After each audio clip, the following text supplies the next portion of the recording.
Você já sentiu vergonha de pedir ajuda financeira? Já tentou esconder suas dificuldades, sorrindo por fora, mas sofrendo por dentro? Hoje nós vamos falar sobre a culpa, a vergonha e o poder libertador da graça de Deus nas suas finanças. Eu sou Daniel Freschi, educador financeiro, e esse é o programa Mais Valor.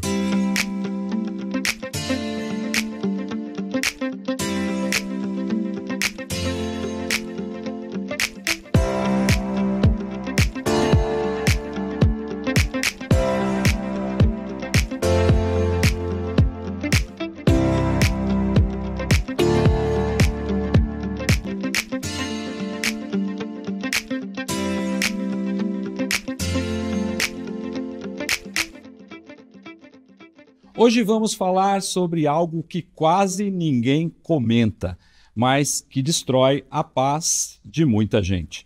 A culpa, a vergonha causada pelos problemas financeiros.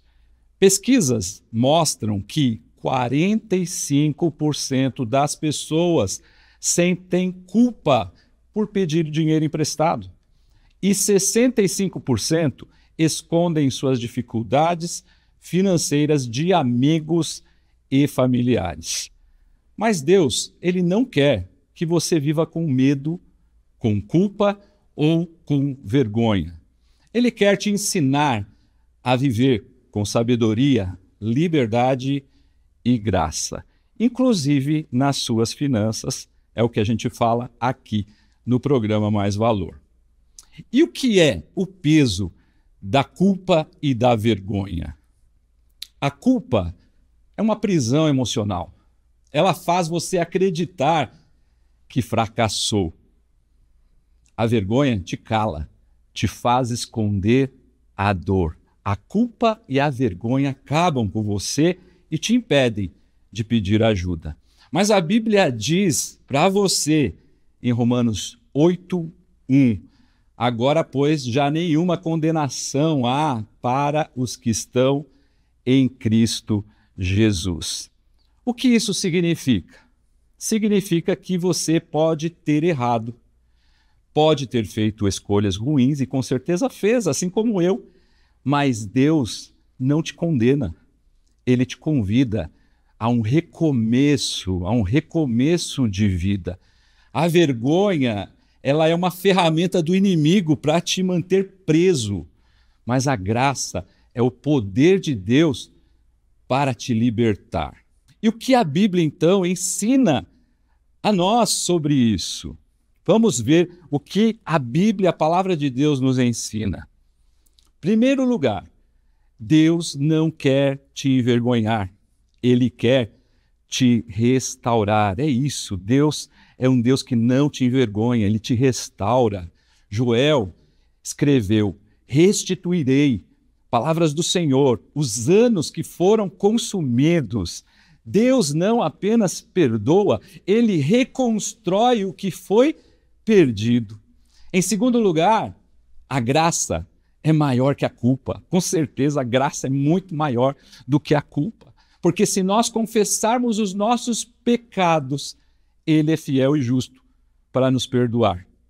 Assumir a realidade não é fracasso, eu preciso reconhecer que errei, reconhecer os meus fracassos. Esse é o primeiro passo da nossa cura.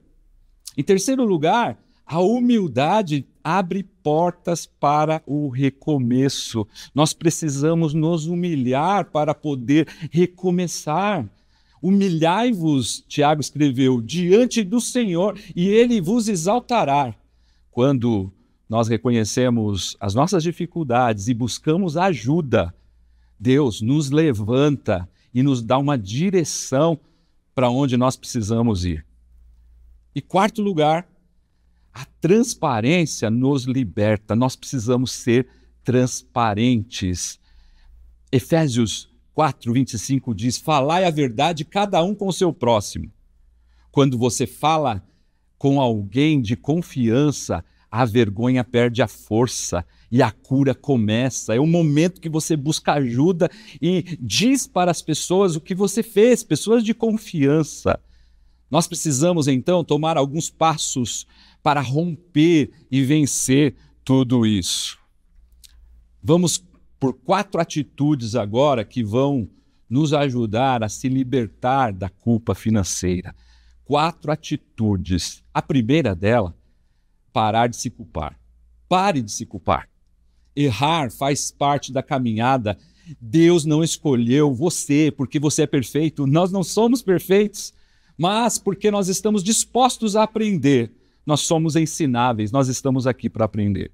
Em segundo lugar, traga luz para as suas finanças, jogue luz sobre as suas finanças, anote tudo, ore sobre cada gasto, peça a direção de Deus. A luz expulsa as trevas, inclusive as trevas do descontrole financeiro. Terceiro, fale sobre o que você está vivendo, não esconda nada, converse com alguém de confiança. A vergonha perde poder quando é confessada com sinceridade. Fale com seu pastor, fale com um irmão, fale com um amigo, aquele irmão de oração, fale com alguém. Em quarto lugar, busque sabedoria, o que você está fazendo, acompanhando os vídeos aqui. Busque sabedoria e acompanhamento, aprenda sobre finanças, porque isso também é espiritual. A sabedoria te protege, a sabedoria te orienta, a sabedoria te fortalece. E eu quero, então, fazer um convite especial para você que está aqui assistindo esse programa. Esse conteúdo está falando com você? Então não pare por aqui. Acesse os outros episódios do programa Mais Valor aqui no canal TV Viva Promessa. Cada um deles vai te ajudar a colocar sua vida financeira em ordem, com fé e sabedoria. E se você quer ir além, entre no nosso grupo exclusivo do WhatsApp, um grupo que eu criei para que os irmãos estivessem ali sendo mentorados, assessorados sobre como sair das dívidas, como investir, como administrar melhor as suas finanças. É um lugar que nós teremos um contato mais próximo. O link vai estar aqui na descrição desse vídeo. Concluindo então, meus irmãos, a culpa te prende, a graça te liberta. Então, hoje Deus está te dizendo, você não é o seu erro, você é meu filho. Deus está dizendo isso para você. Você não é um erro, você é meu filho. O inimigo quer te envergonhar, mas Deus quer te restaurar, te ensinar, te abençoar. O Senhor te colocará por cabeça e não por cauda. Isso não quer dizer que você é melhor do que os outros, não. É que Deus vai te honrar quando você honra o Senhor, quando você cumpre os princípios da palavra de Deus. A mudança começa quando você escolhe acreditar e dar o primeiro passo na direção da luz, que é Deus. Que Deus te abençoe, meu irmão. Que Deus te fortaleça. Que Deus nos ensine a viver com propósito e paz em todas as áreas da nossa vida. Amém? Até o próximo programa, então, se Deus quiser.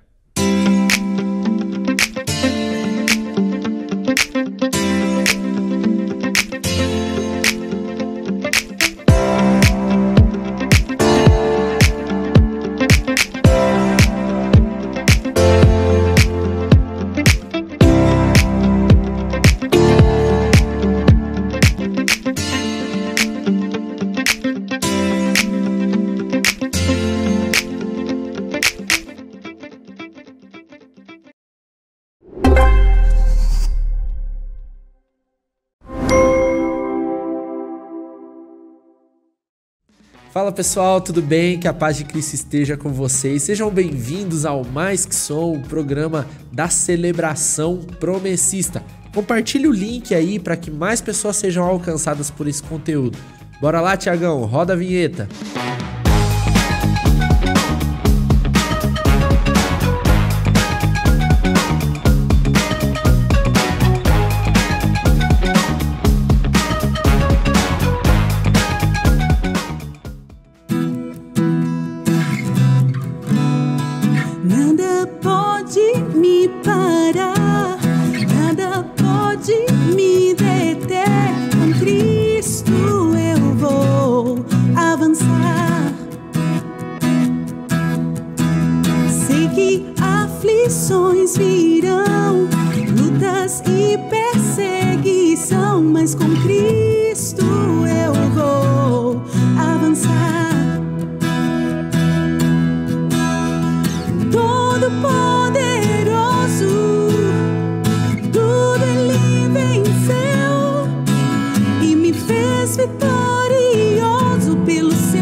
és vitorioso pelo seu poder.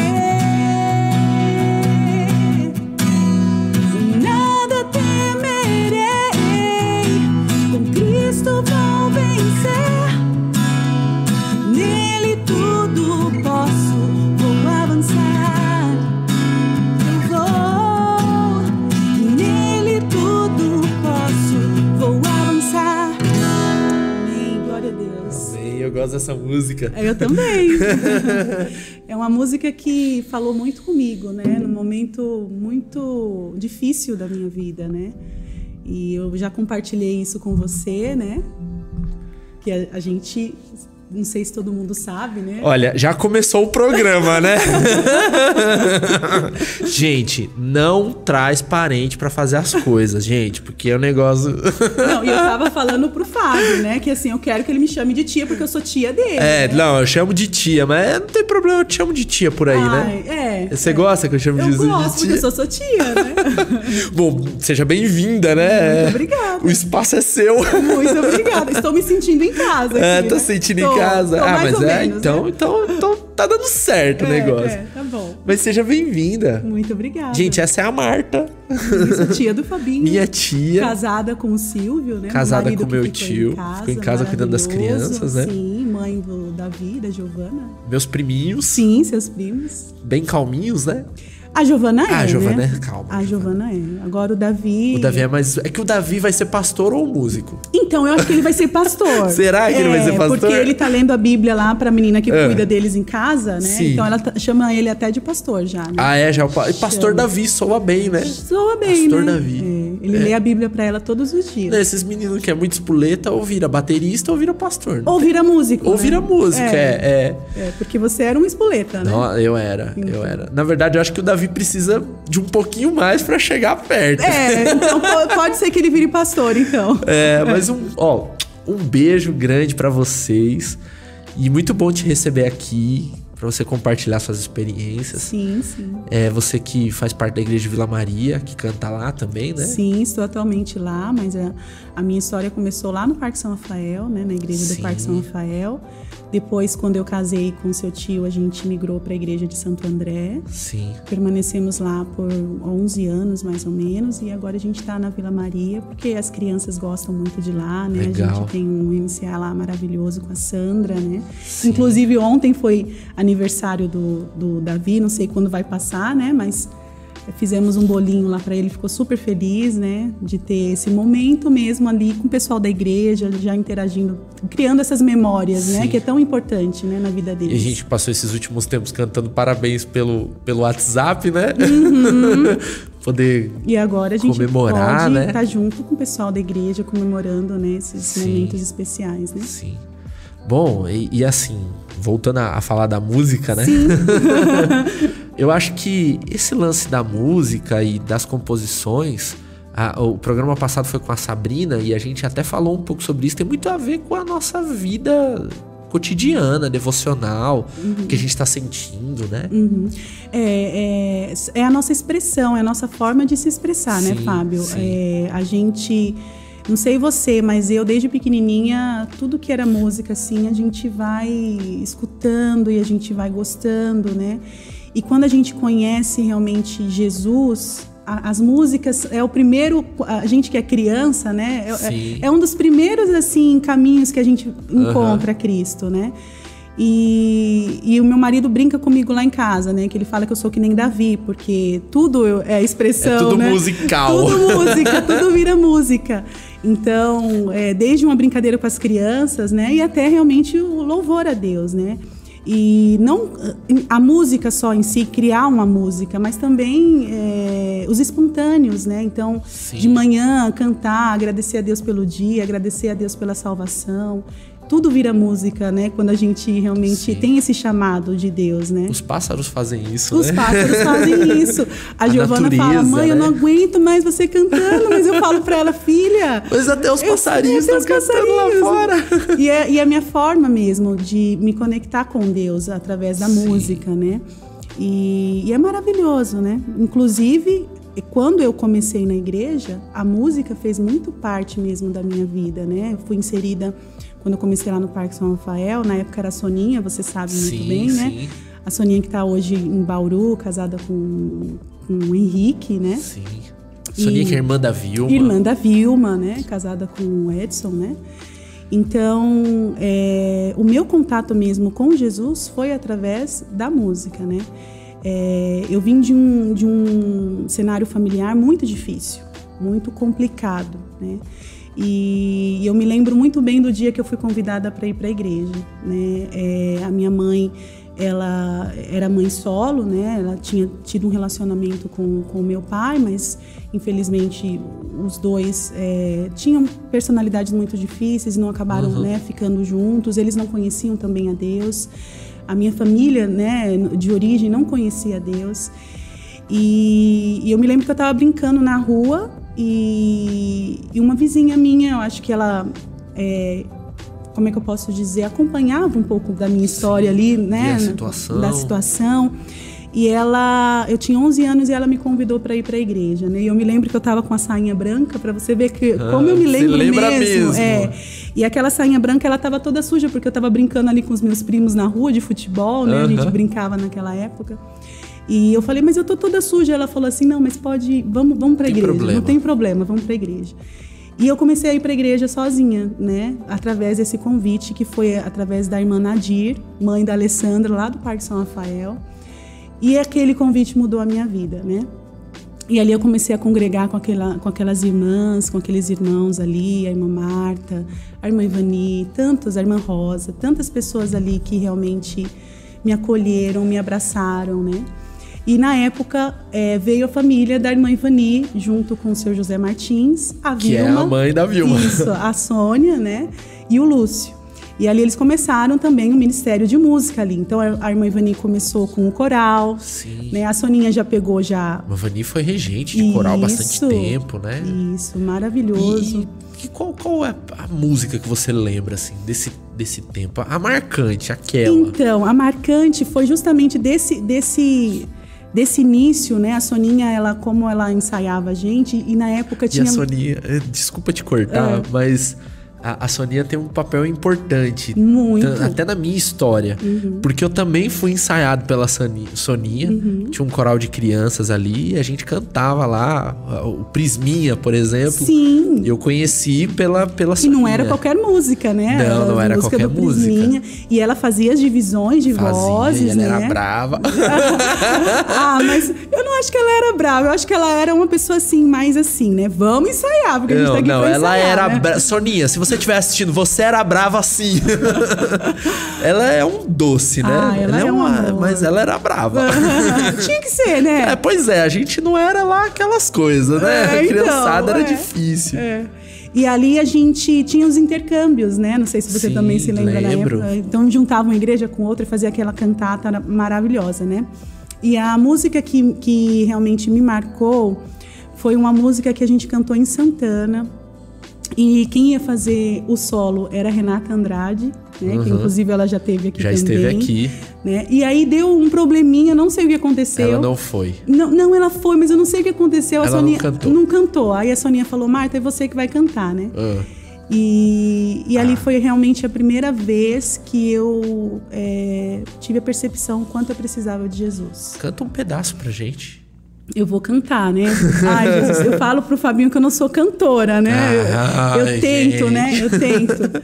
Mas era assim, era mais ou menos assim. O dia vai, a noite vem, e eu penso em mim, em tudo que eu fiz. Olho pra janela, brilha a lua, nada é diferente. Eu preciso conhecer, saber mais, sentir mais, sorrir mais. Aí tinha uma partinha. Eu quero abrir meu coração a ti, Jesus. Entrego o meu viver, habita em mim. Eu quero paz sentir. E quando eu cantei essa canção, eu nem consegui terminar. porque eu realmente precisava sentir a paz de Cristo, né? Então, como eu tinha muitas situações na minha casa, aquele momento era como se eu realmente estivesse abrindo meu coração e falando: Senhor, o Senhor pode dar a paz que eu preciso, né? Aquela criança de 11, 12 anos, passando por tantos problemas, né? E vendo em Jesus realmente um caminho, uma solução, uma paternidade, né? E vendo em Cristo a paz que aquela criança precisava. E por isso que eu acho tão lindo também o teu ministério, porque você também pega bem nessa parte, porque a gente não imagina que as crianças passam por problemas, né? E o quanto realmente a música, ela tem essa abertura para tocar o coração de uma criança e ela realmente se achegar a Cristo e conhecer a Cristo através da música, né? Então, essa realmente foi a primeira música que realmente me impactou na época, né? Bom, primeiro que eu nunca mais te chamo. É muito emocionante, porque, assim, quem já teve a oportunidade de estar com as crianças, não imagina a quantidade de dificuldades que eles também enfrentam, né? E, assim, a gente enfrenta a dificuldade... Quando a criança enfrenta, é o dobro das sensações. Porque a criança, ela tá totalmente vulnerável às sensações. Então, quando você tem filhos, e quem tá acompanhando a gente tem filhos, sabe bem disso, mas quem ainda não tem, a criança, quando ela tá com medo, ela tá com muito mais medo do que o adulto. A criança, quando ela se sente rejeitada, ela se sente muito mais rejeitada do que um adulto. E o que deixa a gente contente? O que é gratificante nesse trabalho com criança? É que quando eles têm gratidão, é da mesma forma. Todos os sentimentos. Então, a gente tem como ajudar as crianças nesses medos, incertezas, inseguranças. Porque quando elas se sentem acolhidas, também é o dobro do que a gente se sente. Sim. Quando elas se sentem em paz, é o dobro do que a gente se sente, o triplo do que a gente se sente. E eu acho que a gente precisa despertar para isso, né? Sim. E a igreja é fundamental para isso, né? Jesus fala: deixai vir a mim as criancinhas, né? Uma criança que realmente ela tem as experiências com Jesus, ela vai viver a vida inteira. Vai ser intenso, né? Vai ser intenso, porque ela vai lembrar, né? Eu me lembro... Você se lembra da saia? Eu me lembro com muito carinho, né? Quantas vezes, né? Aquelas irmãs lá do Parque São Rafael, com tanto amor, repartiam a marmitinha ali comigo, sim, sabe? Me acolhendo, né? Quantas vezes eu fui dormir na casa de irmãos porque eu precisava e eles ali me acolhendo. Então, tudo isso vai marcando e a gente vai vendo na igreja que não é perfeita, mas irmãos que realmente são usados pela sim, misericórdia e pelo amor de Deus, assim como nós, né? Que somos cheios de imperfeições. E o quanto isso impacta na vida de uma pessoa. E o quanto isso mudou toda a minha história. Essa irmã que te levou, ela foi a mão de Deus, sim, né? A Soninha que te colocou pra cantar essa sim, música, ela foi a mão de Deus. Sim. E a gente busca tanto por milagre, a gente busca tanto pelas realizações de Deus. Grandes coisas, né, Fábio? Mas quando que a gente tá se propondo pra gente ser uma realização de Deus? Quando foi que a gente, enquanto músico, na nossa realidade ali, a gente foi a mão de Deus pra alguém? Eu acho que isso vale uma reflexão de todos nós, né? E são coisas pequenas, né? A gente não imagina, né, o quanto realmente impacta na vida do outro. São coisas baratas, mas de valor inestimável. Sim, são coisas baratas pra serem realizadas, mas caríssimas pra quem recebe, né? Sim, sim. Isso aí. Não, vamos se recompor, vamos tocar uma música. Vamos. Eu nem lembro qual música que é agora. Aqui, que a gente marcou aqui, vamos ver, peraí. Se eu decorar os nomes, né? Quero viver a nova vida. Eu esqueci qual que era o tom. Quero viver a nova vida. Ó. Foi no tom? Foi. Olha, foi. Muito bom, estamos alinhados. Ou eu mudei o tom e você entrou na onda. Vamos lá? Vamos lá. Dá pra entrar direto. Quero viver a nova vida que encontrei em ti.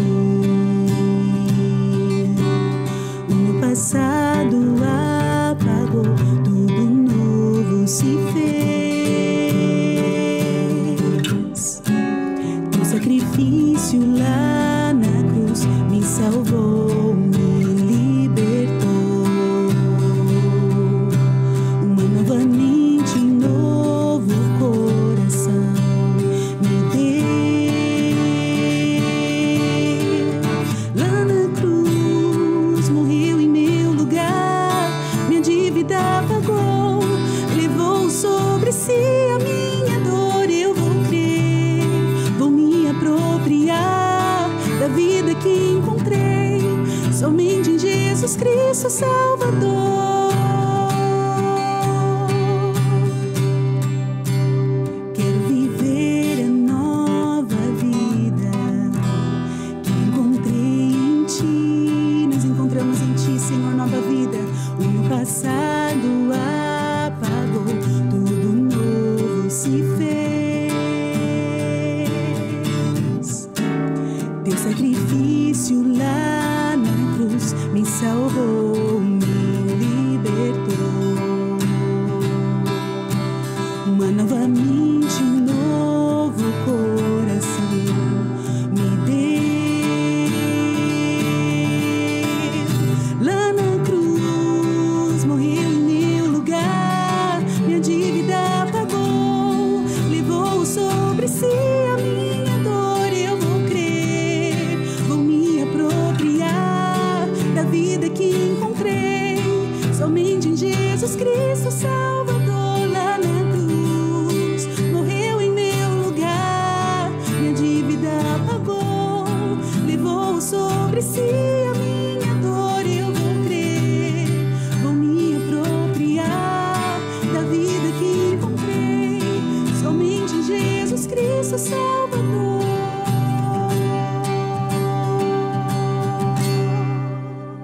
Amém. Amém. Oi. Oi. Quer tocar uma? Não, não sei tocar. Eu tocava um pouquinho de teclado, mas não sei você tocar. não tocava pouquinho. Eu lembro uma vez... Olha, eu vou contar uma história que eu nem sei se ela lembra disso. Eu lembro que teve uma vez, né? Que a gente tava na igreja do Parque São Rafael, eu era pequeno. E aí teve uma dinâmica lá. E a dinâmica... Eu não lembro da dinâmica, mas teve uma coisa que me marcou. Porque era alguma coisa a ver com comunhão, né? E aí eles pegavam uma linha de costura mesmo, uma linha bem fininha. E eles amarraram os irmãos, né? E eles deram um nozinho, tipo, bem sem vergonha mesmo, sabe? Acho que eu tô me lembrando pra que tivesse o esforço mesmo de não se separar, Não né? se separar, Então não foi aquele negócio que deram um super nó, mas... E a Martinha tocou teclado É verdade, eu tô me com a lembrando. mão amarrada. Eu lembro disso. Nossa. E aquilo foi muito marcante pra mim, porque eu tava começando a tocar, né? Eu falei, caramba, mas toca com a mão amarrada, mas é demais. É Não, demais. eu me achava quando eu tocava com os olhos fechados. Ah, é? Eu me achava. Conseguia, né? Conseguia tocar sem ver as teclas. Aí eu me achei. Não, aí... Mas eu tocava muito mal. Será? Eu acho que não. Eu tocava muito mal. Eu pra acho que era mim, graça de Deus. Eu acho que era o Espírito Santo que trabalhava no ouvido dos irmãos, sabe? Não, eu achava muito bom, eu achava muito legal. Eu tava começando na música, meu tio sempre me ajudou muito. Até uma história bem interessante, né? É que o primeiro violão que eu tive foi ele que deu. Eu não sei se você sabe dessa história. Eu sei mais ou menos. Eu ia na casa da minha avó, né? E ficava mexendo lá no violão dele, tal. E ele trabalhava, e aí chegou o momento que ele comprou outro e deu. Só que eu sei que ele comprou outro pra me dar aquele, né? Que legal, sim. E assim, eu peguei o violão e eu só tocava linhas rítmicas, melódicas. Então eu pegava o violão e tipo, ficava o dia inteiro fazendo, por exemplo, isso aqui, ó.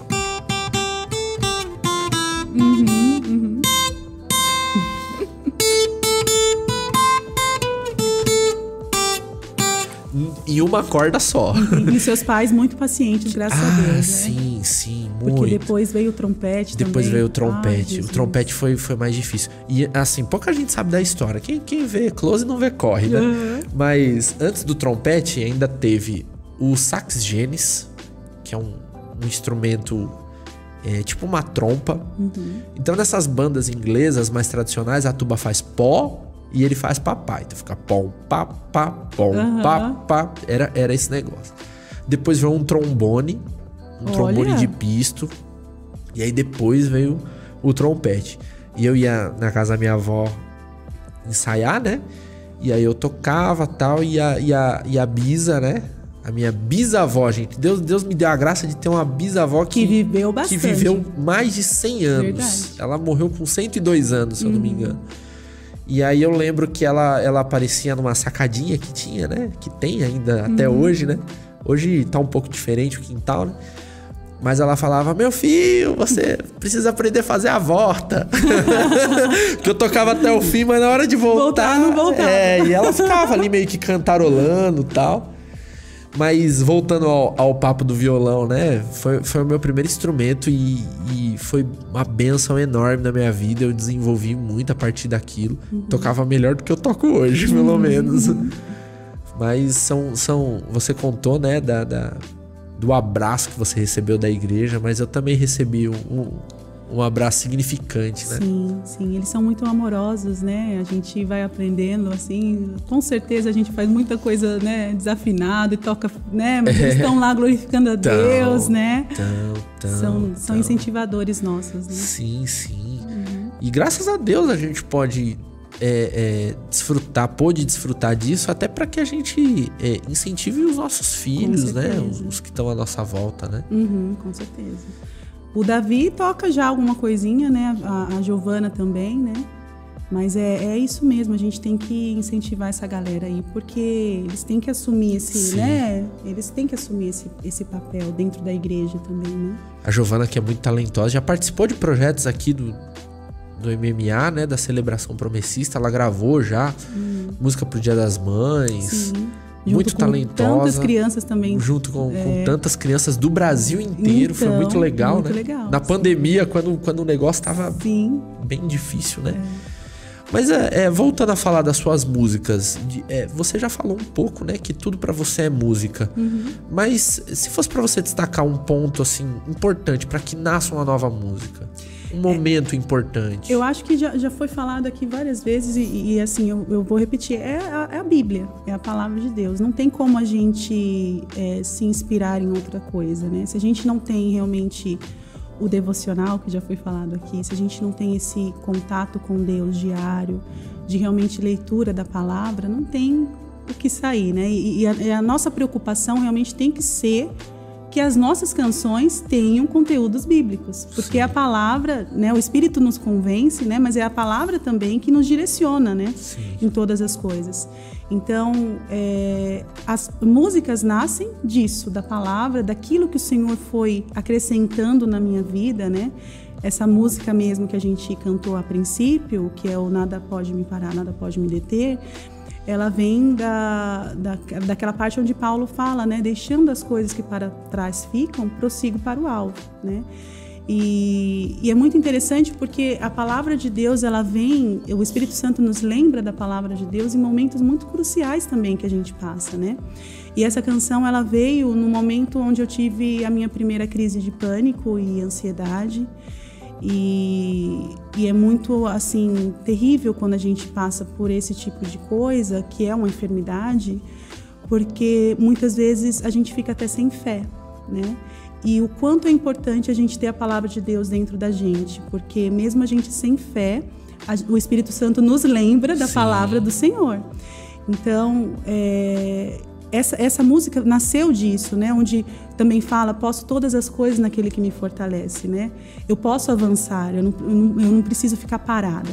Então, as canções vêm da palavra do Senhor, que está no nosso coração, que o Espírito Santo vai trabalhando em nós. Sim. A Bíblia fala que existem tesouros dentro da palavra do Senhor, que com certeza está aí para todo mundo, né? De forma individual, porque Deus fala com cada um de forma individual. Ele fala comigo de uma forma, Ele fala com você de outra forma, dentro da palavra, mas Ele vai revelando os tesouros que Ele tem, né? E aí a gente tem que realmente ter essa disponibilidade de estar se relacionando com o Senhor, como filhos, né? Eu já falei lá na nossa igreja que eu tenho 2 filhos em casa. E o Davi, A Giovana, ela é mais, né, assim, a personalidade dela, ela que nem o seu tio, né? Mais assim, retraída. Mais quietinha na dela, né? Então eu tenho que me achegar a ela para dar um abraço, para dar um beijo, para conversar. O Davi não. O Davi, onde eu tiver, mamãe quer um abraço, mamãe quer um beijo. Então a gente tem que ser esse filho, né? Que vai toda hora ao Senhor falando, Senhor, eu quero mais do Senhor, eu quero mais do Senhor. E a gente tem até uma música muito boa do Emerson Santos no nosso canal da Celebração Promessista. Então você entra aí na sua plataforma de música, procura lá Celebração Promessista, curte, se inscreve lá para que você acompanhe os lançamentos. Mas a gente, em uma das músicas dele, uma especial que a gente fez, que se chama Sola Escritura, ele usa um ditado que é bem conhecido de todos, né? De que a palavra ela não volta vazia, né? Então, uma pessoa que tem proximidade com a palavra, consequentemente, ela tem experiências com o Espírito, né? Sim. Porque a própria Escritura já diz que Deus, ele não rejeita o coração quebrantado. Ele não rejeita o coração que o quer. Então, o que se pressupõe? Que quando você se aproxima da palavra, você quer proximidade com o Deus da palavra, com aquele que é a própria palavra. Sim. Então, nunca é uma experiência vã. E você não tem como conhecer a Deus se não for pela Se não palavra. for. E obviamente, ele vai se revelar. Assim, quando esse filho que se aproxima, querendo saber mais, querendo viver mais, querendo ter mais de seu pai, ele encontra o aconchego. Porque, afinal de contas, quando o filho você não fala, ai, Davi, sai daqui, Não, chega. Sim. Você acolhe, existe um acolhimento, né? Um amor, né? Amor. E Deus tem esse amor. Deus tem esse amor. Muito mais do que nós temos pelos nossos filhos, né? Muito mais. E ele fala sobre isso, né? Achegai-vos a Deus e ele se chegará a vós outros, né? Tem que ter uma atitude nossa, realmente, né? E a nossa carne, ela, como diz também a palavra, né? Ela tenta nos distanciar dele, né? Sim, a gente tem que ter esse esforço, né? Porque realmente no dia mal, é isso que vai sustentar a nossa fé, né? É isso que vai fazer a gente prosseguir, né? A gente trouxe a Tawane aqui, foi muito bacana, um programa muito bom, sabe? E a gente falou um pouco sobre isso. Depois eu acompanho as redes sociais dela e eu vi ela falando também sobre isso. A gente terceiriza muita coisa pra Deus, né? Coisas que dependem de nós. Sim. Né? Deus, ele não é invasivo. Ele é o rei do universo. Ele governa todas as coisas. Mas ele não é invasivo. Ele não é desrespeitoso. O espírito está sujeito ao profeta. Exatamente, né? Exatamente. E a gente, coisas que dependem de nós, a gente terceiriza para Deus, né? Ah, mas eu não sinto nada. Eu não sinto que Deus está falando comigo. Cara, você está com a Bíblia aberta, que é a palavra de Deus. Você está lendo verdades eternas. Verdades que foram dadas por Deus. E Deus não tá falando com você? Ah, tá uma vergonha, né? Não tem como. Eu costumo falar que, assim, não existe um ser humano na face da Terra que, se conhecesse realmente a Deus, não se renderia a Ele. Sim. Porque quando a gente realmente conhece a Deus e conhece todo o amor dele, tudo que ele fez, tudo que ele criou, ter dado o seu próprio filho, né? Todos os seus mandamentos, Davi fala, né? Sim. Nele eu medito dia e noite, né? Me deleito. Por quê? Porque tudo que Deus realmente colocou ali na palavra, que nós temos acesso, é para a salvação da nossa alma, né? É para a gente viver aqui nessa terra também coisas que a paz, né? A alegria da salvação que tem em Cristo Jesus. Então a gente tem que realmente buscar isso do Senhor, porque isso está acessível a nós, mas cabe a nós também buscarmos, né? E você citou um momento de crise seu e tal, e a gente vê na própria Bíblia o salmista também em milhões de momentos de crise, né? Sim, e ele é tão sincero, né, Fábio? Sim. Isso que eu admiro em Davi, porque ele é muito sincero, né? Desculpa, é muito empolgante esse negócio. Mas ele acha o socorro sempre. Sempre. Eu nunca li um salmo. Se alguém conhece algum salmo, diga que ele não encontra socorro. Porque em todos os salmos dele, em que ele mostra o coração aflito, né? Em que ele fala, ai, Senhor, parafraseando, mas eu tô sofrendo. Olha, eu calei o meu pecado, os meus ossos eles estão se dilacerando e tal.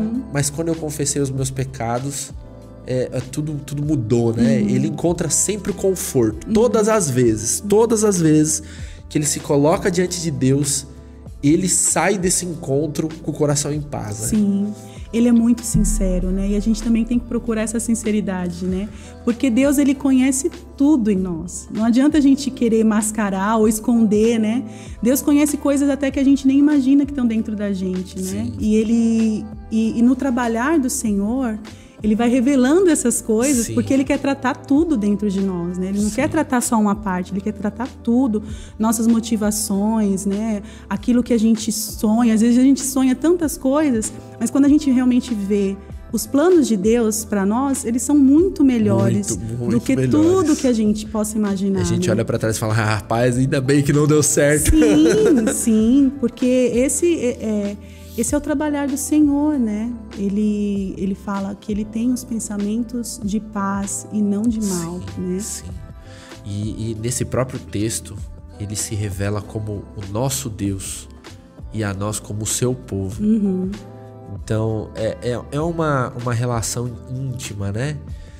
Essa música que a gente cantou há pouco sobre avançar, uhum. Só que a gente também canta sobre o que aconteceu e que permite nos avançar, uhum. Que é lá na cruz. Sim, sim. Tomou o meu lugar, aquilo sim. que era meu, aquilo que era pra mim, Jesus levou sobre si. Às vezes parece que é estranho, pelo menos eu já tive essa sensação, não sei se você já teve, quando a gente fala sobre a fidelidade de Deus, que a gente fala assim, não, Deus é fiel. Aí você para pra pensar, caramba, mas o que Deus me deve? Uhum. Deus não me deve nada, porque eu sou pecador e tal. E a gente fala sobre ele ser fiel. Uhum. Só que a fidelidade caminha justamente ao encontro dessa obra, a obra da cruz. Sim.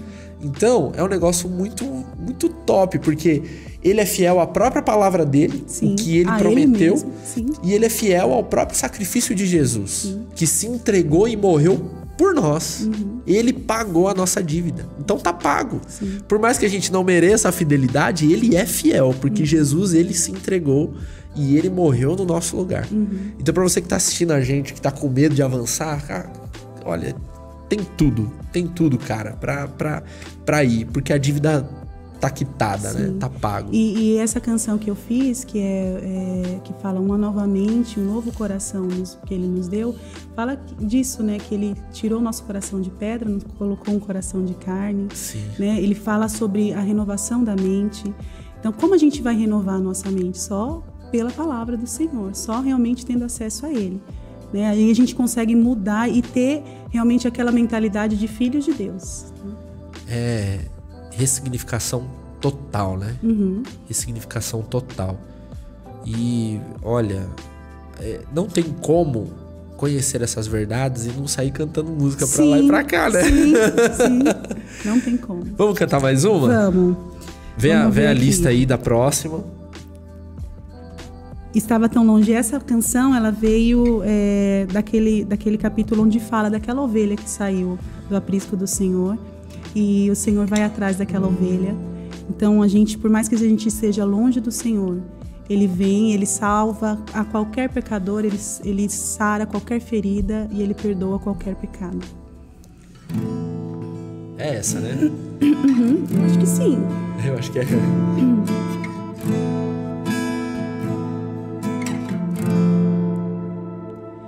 Estava tão longe, tão perdido, ferido, me encontrou. A sua luz em mim brilhou, mostrou-me quem realmente sou, pegou-me em seu colo de amor, chamou-me de filho. Em seu amor hoje estou, para sempre sou seu. Seu amor é maior do que tudo. Seu amor mostra-me quem eu sou, filho amado.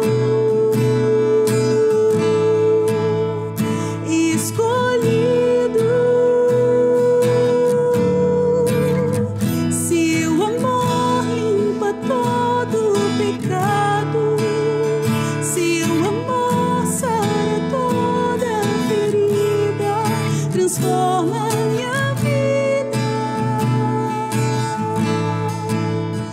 Não há maior amor. Obrigada, Jesus.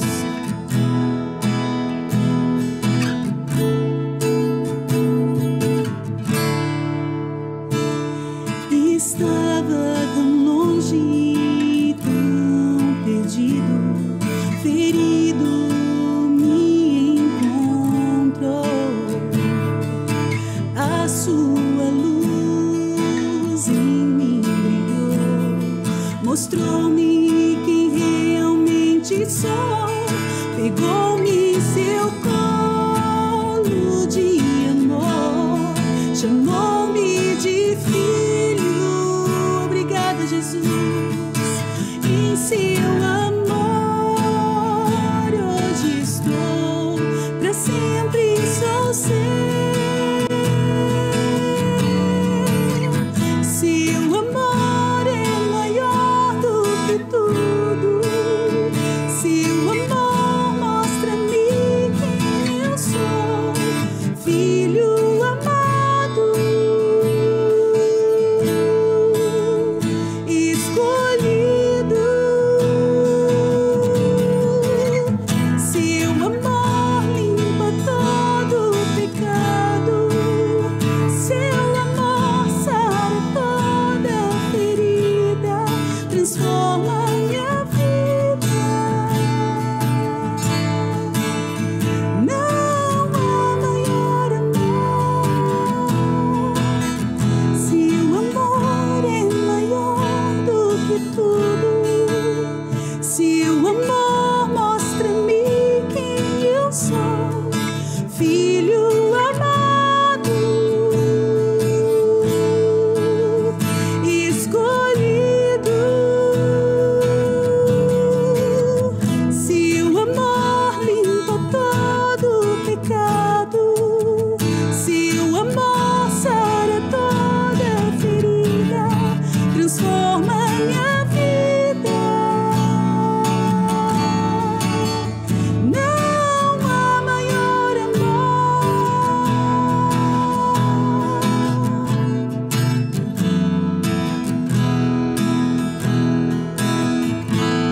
Amém. Não há maior amor. Amém. Muito bom, muito bom. Qual foi a sua primeira música? Minha primeira música? Das perguntas que a gente combinou antes, né? Foi o Senhor Jesus, né? A música que eu já cantei, já também aqui, que fala sobre isso, sobre a nova vida que o Senhor nos deu, né? Essa canção fala: o Senhor Jesus morreu em uma cruz e ressuscitou para mostrar que Ele é Rei e Senhor, para que hoje eu pudesse adorar. Ele tocou na minha vida, transformou em vida em abundante, né? Então, essa foi a primeira música. Que tá no nosso cenário. Que tá no nosso cenário. Tá no nosso brado. Isso. E foi inspirado na Vilma, né? Porque a Vilma também começou a compor naquela época, né? Eu falei, deixa eu tentar compor alguma coisa. Que, né? Vai que. E eu me lembro que eu levei para casa dela, né? E ela foi lá me ajudando com o piano, né? A fazer a parte realmente da melodia direitinho, né? Dos acordes e tal. Foi ela que me ajudou a fazer a primeira canção. E você tinha quantos anos? Eu tinha uns 17 anos, 16, 17 anos. Dá pra cantar um pedacinho? Dá, né? Vai falar que não, né? Na frente de todo mundo. Você se lembra, Tatuá? Ai, Jesus, o tom pra você, isso, tá? baixa o tom, porque naquela época eu tinha 17 anos, hoje em dia não tô podendo mais.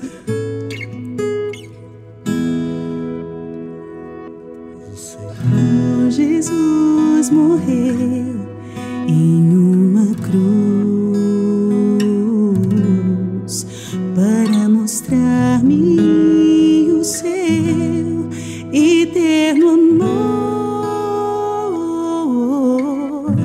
e ressuscitou para provar que Ele é Rei e Senhor, para que hoje eu pudesse adorar.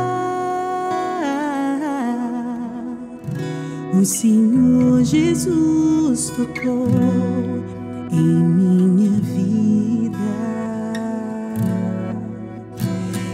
transformou em vida abundante. Hoje tenho paz e alegria em meu coração, pois o Rei Senhor Jesus é o meu Salvador.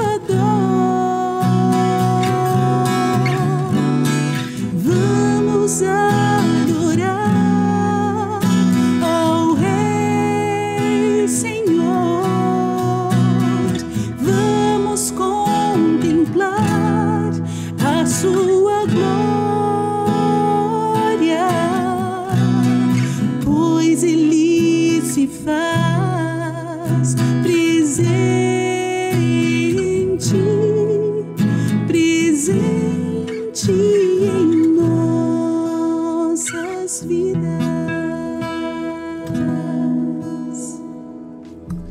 Gente, agora é o momento das confissões. Ai, Jesus. Eu forcei ela a cantar essa música. É verdade, é verdade. Mas é porque eu acho essa música, assim, a sua obra-prima, né? Eu acho essa música muito boa.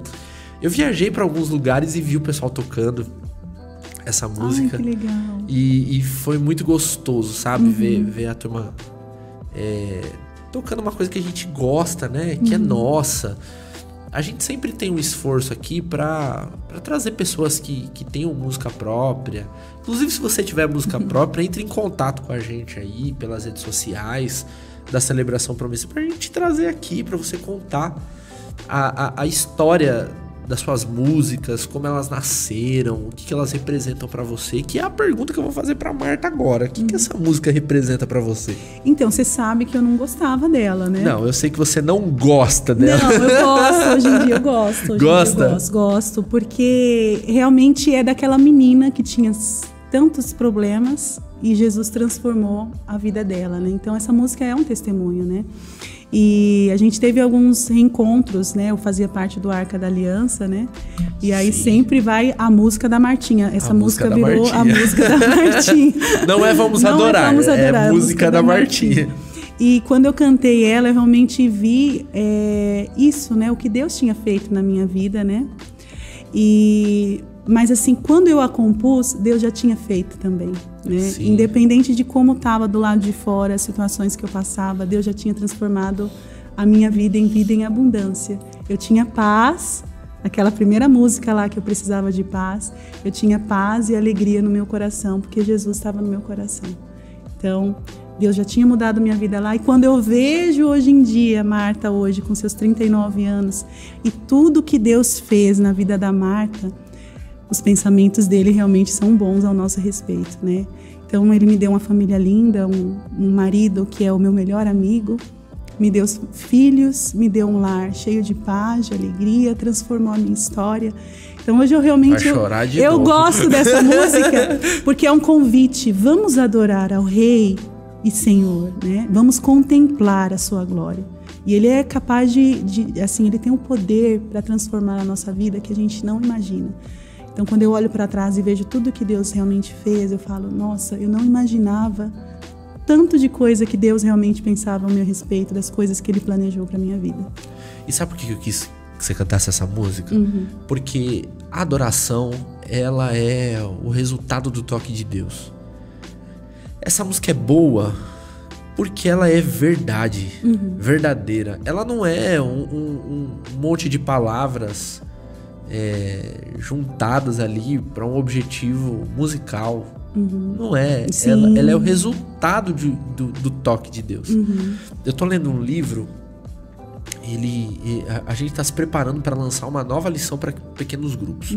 A gente tem aqui a lição Celebre, que inclusive vocês já estudaram lá na Vila Maria, e a gente vai ter uma nova lição sobre adoração. A gente falou sobre o ajuntamento aqui. A gente tratou sobre o ajuntamento. Por que o ajuntamento é importante?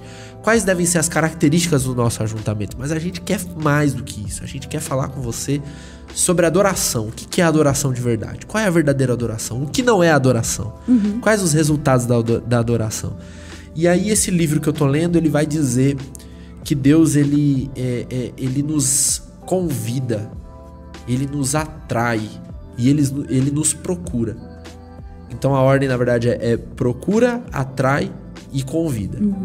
Então o texto lá de João 4 vai dizer que Jesus ele procura adoradores que o adoram em espírito e em verdade. Um texto de João que eu não me lembro qual a citação, mas diz que Jesus ele atraía as pessoas a ele. E por fim, ele nos convida a compartilhar de um negócio que é divino, que é de outra sintonia, né? Que é uma coisa do céu. Porque os anjos, afinal, adoram a Deus. Eles são seres celestiais. E eles são santos, né? E eles são santos. E eles tampam o rosto diante da grandeza do Senhor. Exatamente. E a gente tem livre acesso. Temos livre acesso através a de gente Jesus. que não é santo. Sim, sim. Que é pecador. E essa música, pra mim, ela é essa história, sabe? Do toque de Deus, do chamado de Deus, do convite de Deus, da atração de Deus, né? E por fim, da expressão máxima que a gente pode dar a Deus, que é a nossa vida em adoração, né? Então, eu gosto muito dessa música, eu sou muito fã dessa música. Muito obrigado por essa música. Muito obrigado. Pela oportunidade. A gente agradece a Deus. E a gente chegou no fim já. Já deu. Nossa, passou rapidinho, eu tava toda nervosa. Deu. Passa rápido, passa rápido. Passa rápido, sabe por quê? Porque é gostoso. Quando é difícil fazer, parece que 1 minuto dura horas, né? Mas quando é prazeroso, o negócio vai assim. Eu queria te agradecer mesmo por você ter vindo. Agradecer por toda a contribuição que você e o meu tio têm pro meu ministério. Fazer isso de forma pública aqui. Dizer que a gente chamar pra cantar, você que já cantou com a gente no MMA Geral, e esperamos que isso volte a acontecer logo. Mas a gente não te convida porque a gente te ama, não. A gente te convida porque a gente realmente vê a capacitação de Deus em você. Você é bênção para nós, você é bênção para a instituição, você é bênção para a igreja de Vila Maria. Enquanto líder da música da nossa igreja, eu posso dizer que é um motivo de orgulho ter alguém como você. E eu fico feliz porque tem outros também, como você, gente muito capacitada, gente que serve com um coração quente, sabe? E é isso. O que eu posso dizer é que eu sou uma pessoa alcançada por Jesus, né? Amém. E não tem como a gente não fazer, deixar de fazer alguma coisa por Ele, né? Então, com interesse no coração, né? Sempre buscando fazer isso com muita humildade, muita verdade, né? A gente tem que buscar. E só pela graça, né, Fábio? A gente não consegue fazer nada, né? Sem mim, nada podes fazer, né? Então, tudo que a gente tem que realmente dar tudo para o Senhor, né? Todos os talentos que nós temos em nós, foi o Senhor mesmo que nos deu. E que tudo volte para Ele, né? Tudo que seja para a glória dele, né? Amém. Muito obrigado por ter vindo. Venha mais vezes e faça mais músicas. Bom, tia, a gente tem um desafio aqui, que é o Mais Que Som. Meu Deus, a gente conversou, você falou no começo e eu nem pensei. Mais Que Som e uma palavra, tá vendo? Ficou pensando em outras coisas e nem pensou. E pra melhorar a situação, eu vou pedir pra que você ore. Pra que você ore por mim, pra que você ore pela turma que tá acompanhando a gente de todo o Brasil, que tá ali, ó, firme na luta, pra que você ore pelas pessoas que te acompanham lá na Vila Maria, pro grupo de louvor lá, pro GL, um beijo especial pra vocês também. Pode ser? Vamos orar? Vamos orar. Pai, muito obrigada, Senhor, por essa oportunidade de compartilhar um pouco daquilo que o Senhor fez e faz na nossa vida. E muito obrigada, Senhor, porque o Senhor tem nos chamado, Senhor, para realmente falar a verdade da Tua palavra, muitas vezes em canções, Pai. E que todos, Senhor, que estão nos assistindo possam entender, ó Pai, o que é realmente adoração.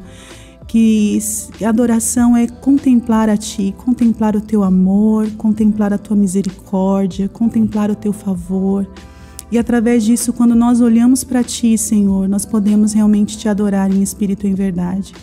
Pai, que em nome de Jesus o Senhor abençoe a cada ministério, a cada pessoa, Senhor, que tem buscado direcionamento. Que o Senhor venha, em nome de Jesus, revelar o teu amor e o teu favor na vida de cada um. Abençoa também o ministério do Fábio, Senhor. Abençoa todos aqueles que trabalham com ele. E que, em nome de Jesus, tudo isso venha, Senhor, crescer mais e mais para a tua glória, Senhor. Continua conosco, continua nos capacitando. E coloca, sim, Senhor, em nós um coração sincero diante da tua presença.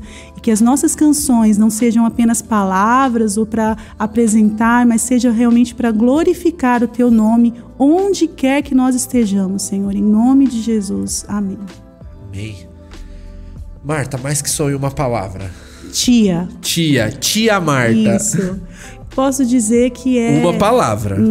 Vamos pensar. Não adianta falar Deus é bom, porque entrega, é duas. Entrega.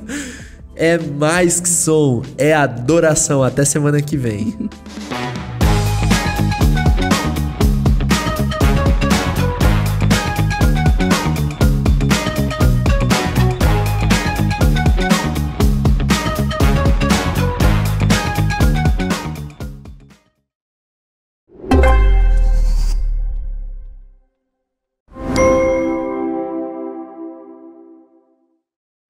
Ser jovem, obter muito conhecimento e assumir grandes responsabilidades é uma coisa comum e possível na nossa geração? Ou o convidado de hoje ele é uma exceção? Vem com a gente para descobrir.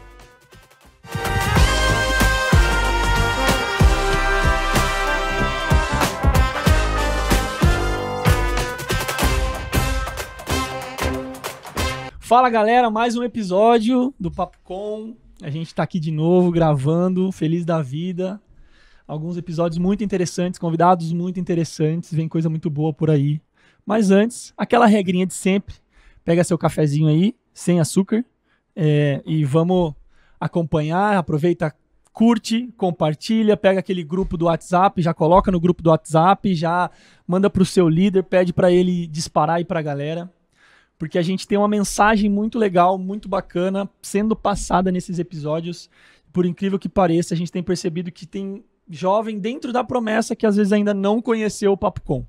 Isso é responsabilidade minha e sua. Vamos alastrar essa mensagem, galera. Vamos levar esse conteúdo relevante dessa galera muito relevante que tem vindo aqui para o maior número de pessoas possível, porque é esse o grande objetivo. Mais uma vez, continuo aqui sem a minha companheira de mesa, que tá numa boa causa, tá em missão, então é isso, daqui a pouco a Lê tá de volta. E hoje eu tô com um convidado muito especial, um cara que eu já admiro muito, apesar de tão jovem, ele inspira muito, é um cara que, como eu falei no início, provavelmente a gente vai concluir que é uma exceção, mas são as exceções que nos inspiram, né? Então, bora conhecer um pouquinho melhor a história do pastor Eleilton. Pastor, seja bem-vindo a esse espaço, a essa mesa. É muito bom ter você aqui para a gente bater esse papo. Legal, Lucas. Alegria da gente poder estar aqui com vocês, né?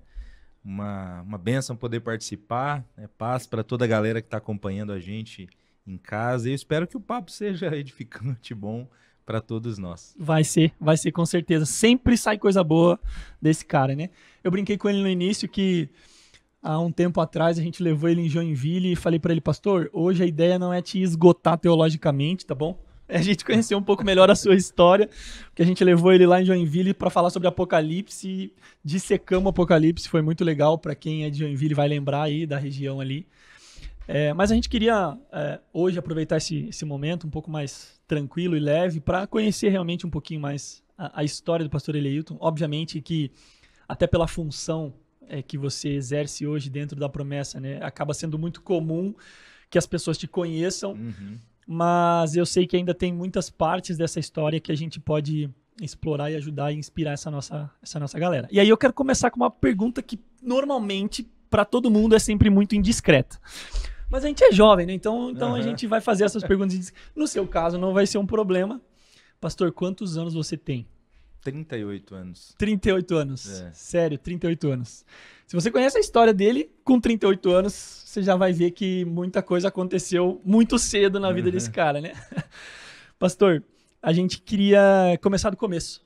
Queria conhecer um pouquinho da sua jornada. Eu sempre faço essa pergunta para quem vem aqui. Em que momento você, de fato, entendeu quem era Jesus? Onde houve houve essa virada de chave, né? Mas conta um pouquinho pra gente de onde você foi sempre aqui da região ou não, enfim. Ok. Se apresente, fique à vontade, a mesa é sua. Ok, vamos lá. Eu nasci aqui, né, na região, na cidade de Campinas, onde eu resido atualmente, mas eu fui criado em Minas Gerais. Minha família é de Minas Gerais, numa cidade chamada Iturama. Inclusive, um abraço para os irmãos de Iturama aí, caso estejam nos acompanhando. Então, eu cresci em Iturama. Foi ali que eu dei os meus primeiros passos, assim, na liderança da igreja, desenvolvendo alguma coisa. Foi em Iturama, ali em Minas. Aos 13 anos foi quando eu preguei pela primeira vez. Caramba! eu brinco que foi um sermão que o pessoal ficou admirado, mas eu tinha decorado completamente o sermão. Nossa, como ele tem fluidez, né? Ninguém sabe que foi. Ninguém sabe que eu me reunia. Tinha um missionário lá na época. Hoje ele não está mais na denominação, mas era o missionário José Joaquim. Ele escreveu o sermão para mim e ele ia comigo durante a semana na igreja para ensaiar. Caramba! Então ficava eu e ele na igreja apenas, eu na frente. E ele, e ele no banco ali me ouvindo, e aí eu pregava, aí a gente conversava, o que precisava ajustar, aí pregava novamente, aí conversava o que precisava ajustar. Enfim, chegou o dia, eu tinha decorado todas as frases do sermão, então não era fluidez, era que eu tinha gravado tudo na memória mesmo. Mas enfim, a partir de então eu comecei a atuar um pouco mais na igreja, depois dos 13 anos, mas eu tenho a impressão, essa virada de chave que você comentou, que comigo aconteceu quando eu tinha 15 anos. Certo. Eu sempre digo que eu tenho a impressão de que ali 13, 14 anos eu ainda não tinha entendido corretamente o evangelho. Eu frequentava a igreja, como eu disse, até pregava já, por conta de estar acompanhando ali com os meus pais na igreja, mas eu não tinha entendido o evangelho. Comigo aconteceu quando eu tinha 15 anos. Tanto é que a idade que eu fui batizado. A galera da igreja, todos eram batizados muito mais novos. Sim. 11, 12 anos, todo mundo já estava sendo batizado. Mas eu nunca quis. E realmente, com 15 anos, aí sim eu tomei a decisão. E foi num culto, numa pregação. Pastor, eu lembro até do pastor Odair Fresk, que estava pregando nesse dia. E por alguma razão, depois que no meio do sermão dele, eu comecei a pensar, puxa vida, eu acho que eu nunca entreguei a minha vida de fato para Jesus. Eu preciso tomar essa decisão. Eu preciso assumir esse compromisso com o Senhor Jesus. E naquele dia, eu acho que se ele não tivesse feito o apelo, eu teria ido. Por conta. Por conta própria, né? Mas, enfim, eu acho que a partir daí, realmente foi uma virada. Eu tenho a impressão que eu me converti genuinamente a Jesus com 15 anos. E a partir de então, a gente tem se dedicado para servir o Senhor Jesus. Com 18 foi quando eu fui para o seminário. Com 18 anos. Morando em Iturama, com 18 anos, é que a gente entendeu o chamado e viemos para São Paulo para estudar, para fazer o seminário da denominação e, a partir de então, servir no pastorado. Certo, legal. A partir dos 18, essa ideia de que você estaria colocando todo o seu futuro completamente dedicado à obra, à missão mesmo, à igreja, isso já estava... Você conseguiu ter essa clareza ou talvez não tinha tanta certeza, mas foi mesmo assim? Como é que foi essa parte do chamado especificamente? Sim. Olha, porque 18 anos, sim. Eu confesso, pastor, com 18 anos eu tava só querendo a minha carta, era só o que eu queria. Não queria mais, não tava querendo mais nada. E é uma decisão extremamente importante, sim, né? Sim, é uma decisão muito importante. Não tem como dizer que não foi uma decisão tomada com muitas dúvidas. Uhum. Porque realmente você tem muito receio de se realmente é aquilo que Deus deseja. Eu tomei essa decisão, na verdade, com 17 anos. Só que, por alguma razão, a denominação naquele ano não teve seminário. Uhum. Então, nós tivemos que aguardar um ano. Na cidade de Iturama, na época do seminário, viemos eu e o pastor Adriano Fiuza, que hoje é pastor lá na Noroeste Paulista. Então, nós tivemos que esperar um ano até chegar a hora de vir para o seminário. Samuel veio ungiu, mas você ainda ficou um ano apacentando ovelha, então. Um ano lá esperando e servindo a Jesus ali na igreja. Mas foi um período, sabe, que muito bom, assim, ficar esse um ano ali. Estava em Minas ainda nessa época? Em Minas ainda, lá legal. em Iturama, né? Começamos um trabalho lá num bairro pobre da cidade. Que legal. De evangelização, estudo bíblico. Inclusive um casal se batizou, firmou na igreja. Então foi um período muito legal esse um ano que a gente ficou aguardando. Mas eu confesso que com muito receio, mas nós tomamos a decisão e na época eu tomei uma decisão pensando que era aquilo que eu queria para minha vida. Deus trouxe, depois de muita luta, Deus trouxe no meu coração que era isso que eu deveria fazer. Sim. De alguma maneira ele confirmou no meu coração esse chamado, né, para o ministério pastoral. É óbvio, depois que a gente vem para o seminário, estuda e começa a desenvolver o ministério, eu tenho a impressão que Deus meio que deu uma guinada, assim, e ele acabou me mostrando um outro caminho que não era o que eu exatamente o que você tinha imaginado. Quando eu saí de Iturama, era outra coisa que a gente imaginava. Você sabe que Deus usou um culto de jovem numa determinada igreja para mostrar para a gente que ele estava chamando a gente para o seminário. A confirmação mesmo assim foi num culto de jovem, um culto de jovem que, a nosso ver, na época, assim, estava um tanto quanto apático, parecia que não tinha vida o culto. Caramba. E aquilo incomodou a gente de uma tal maneira que eu falei, Deus, eu acho que as coisas poderiam ser diferentes, né? Acho que está faltando um pouco mais de intensidade, de vida, de evangelho. E aí isso foi um gatilho para a gente realmente tomar a decisão de se colocar à disposição para servir a Cristo no seminário. Quando você fala gente, você foi com mais pessoas, tipo você e mais alguém que lá da mesma região? Como é que é? Isso. No caso, essa decisão nós tomamos, eu e o pastor Adriano Fiuza.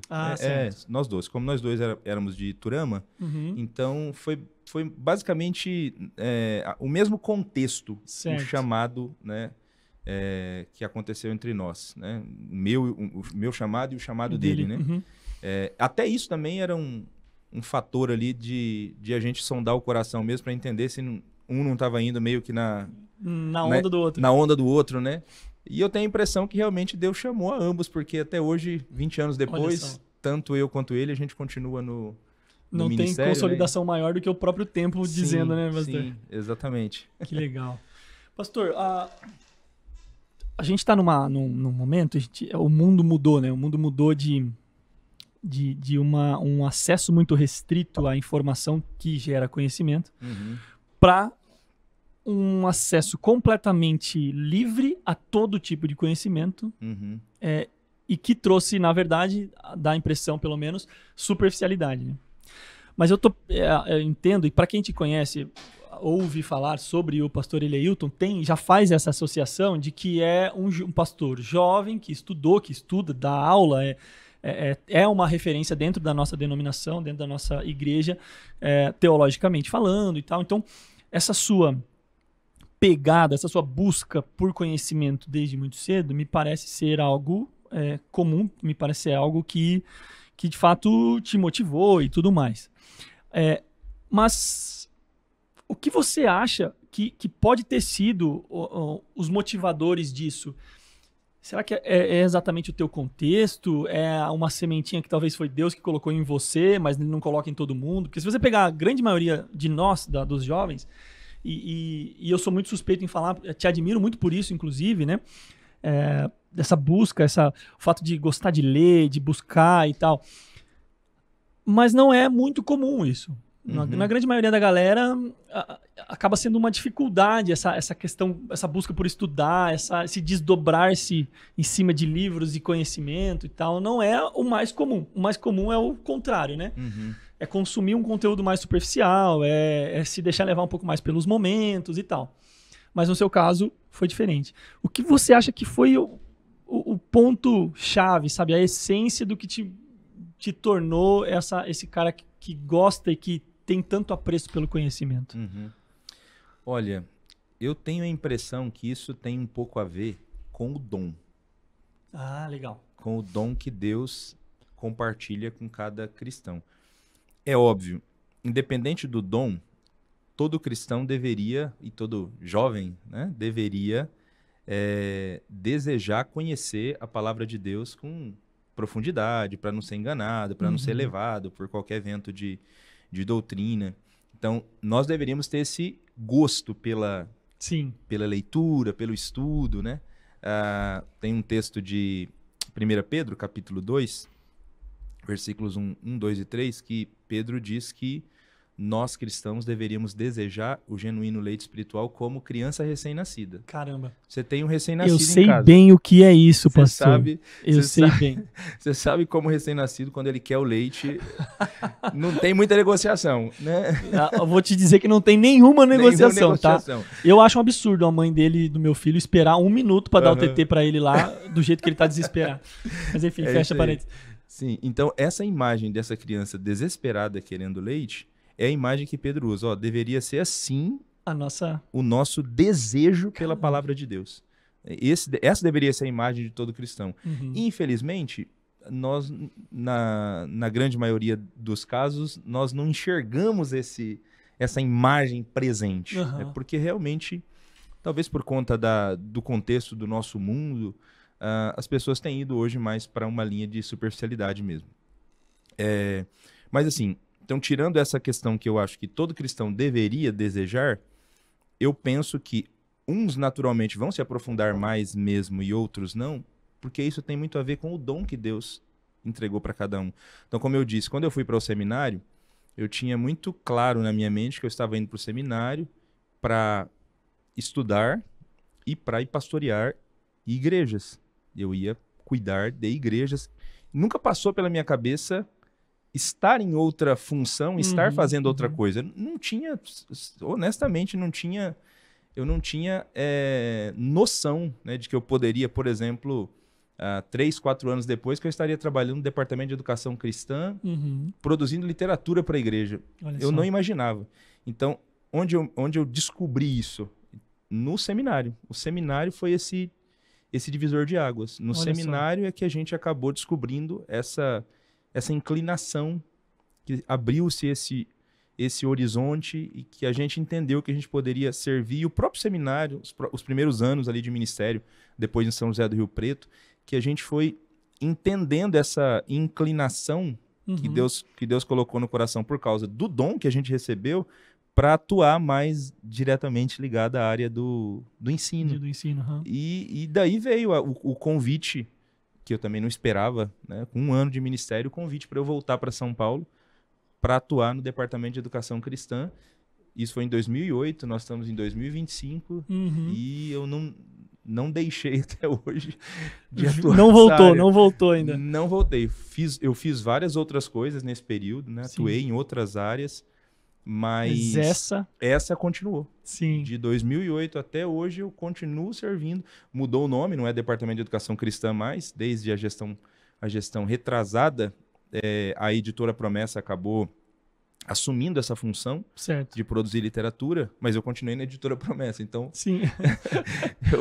eu vim com o Departamento de Educação até ele terminar e aí entrou na Editora Promessa.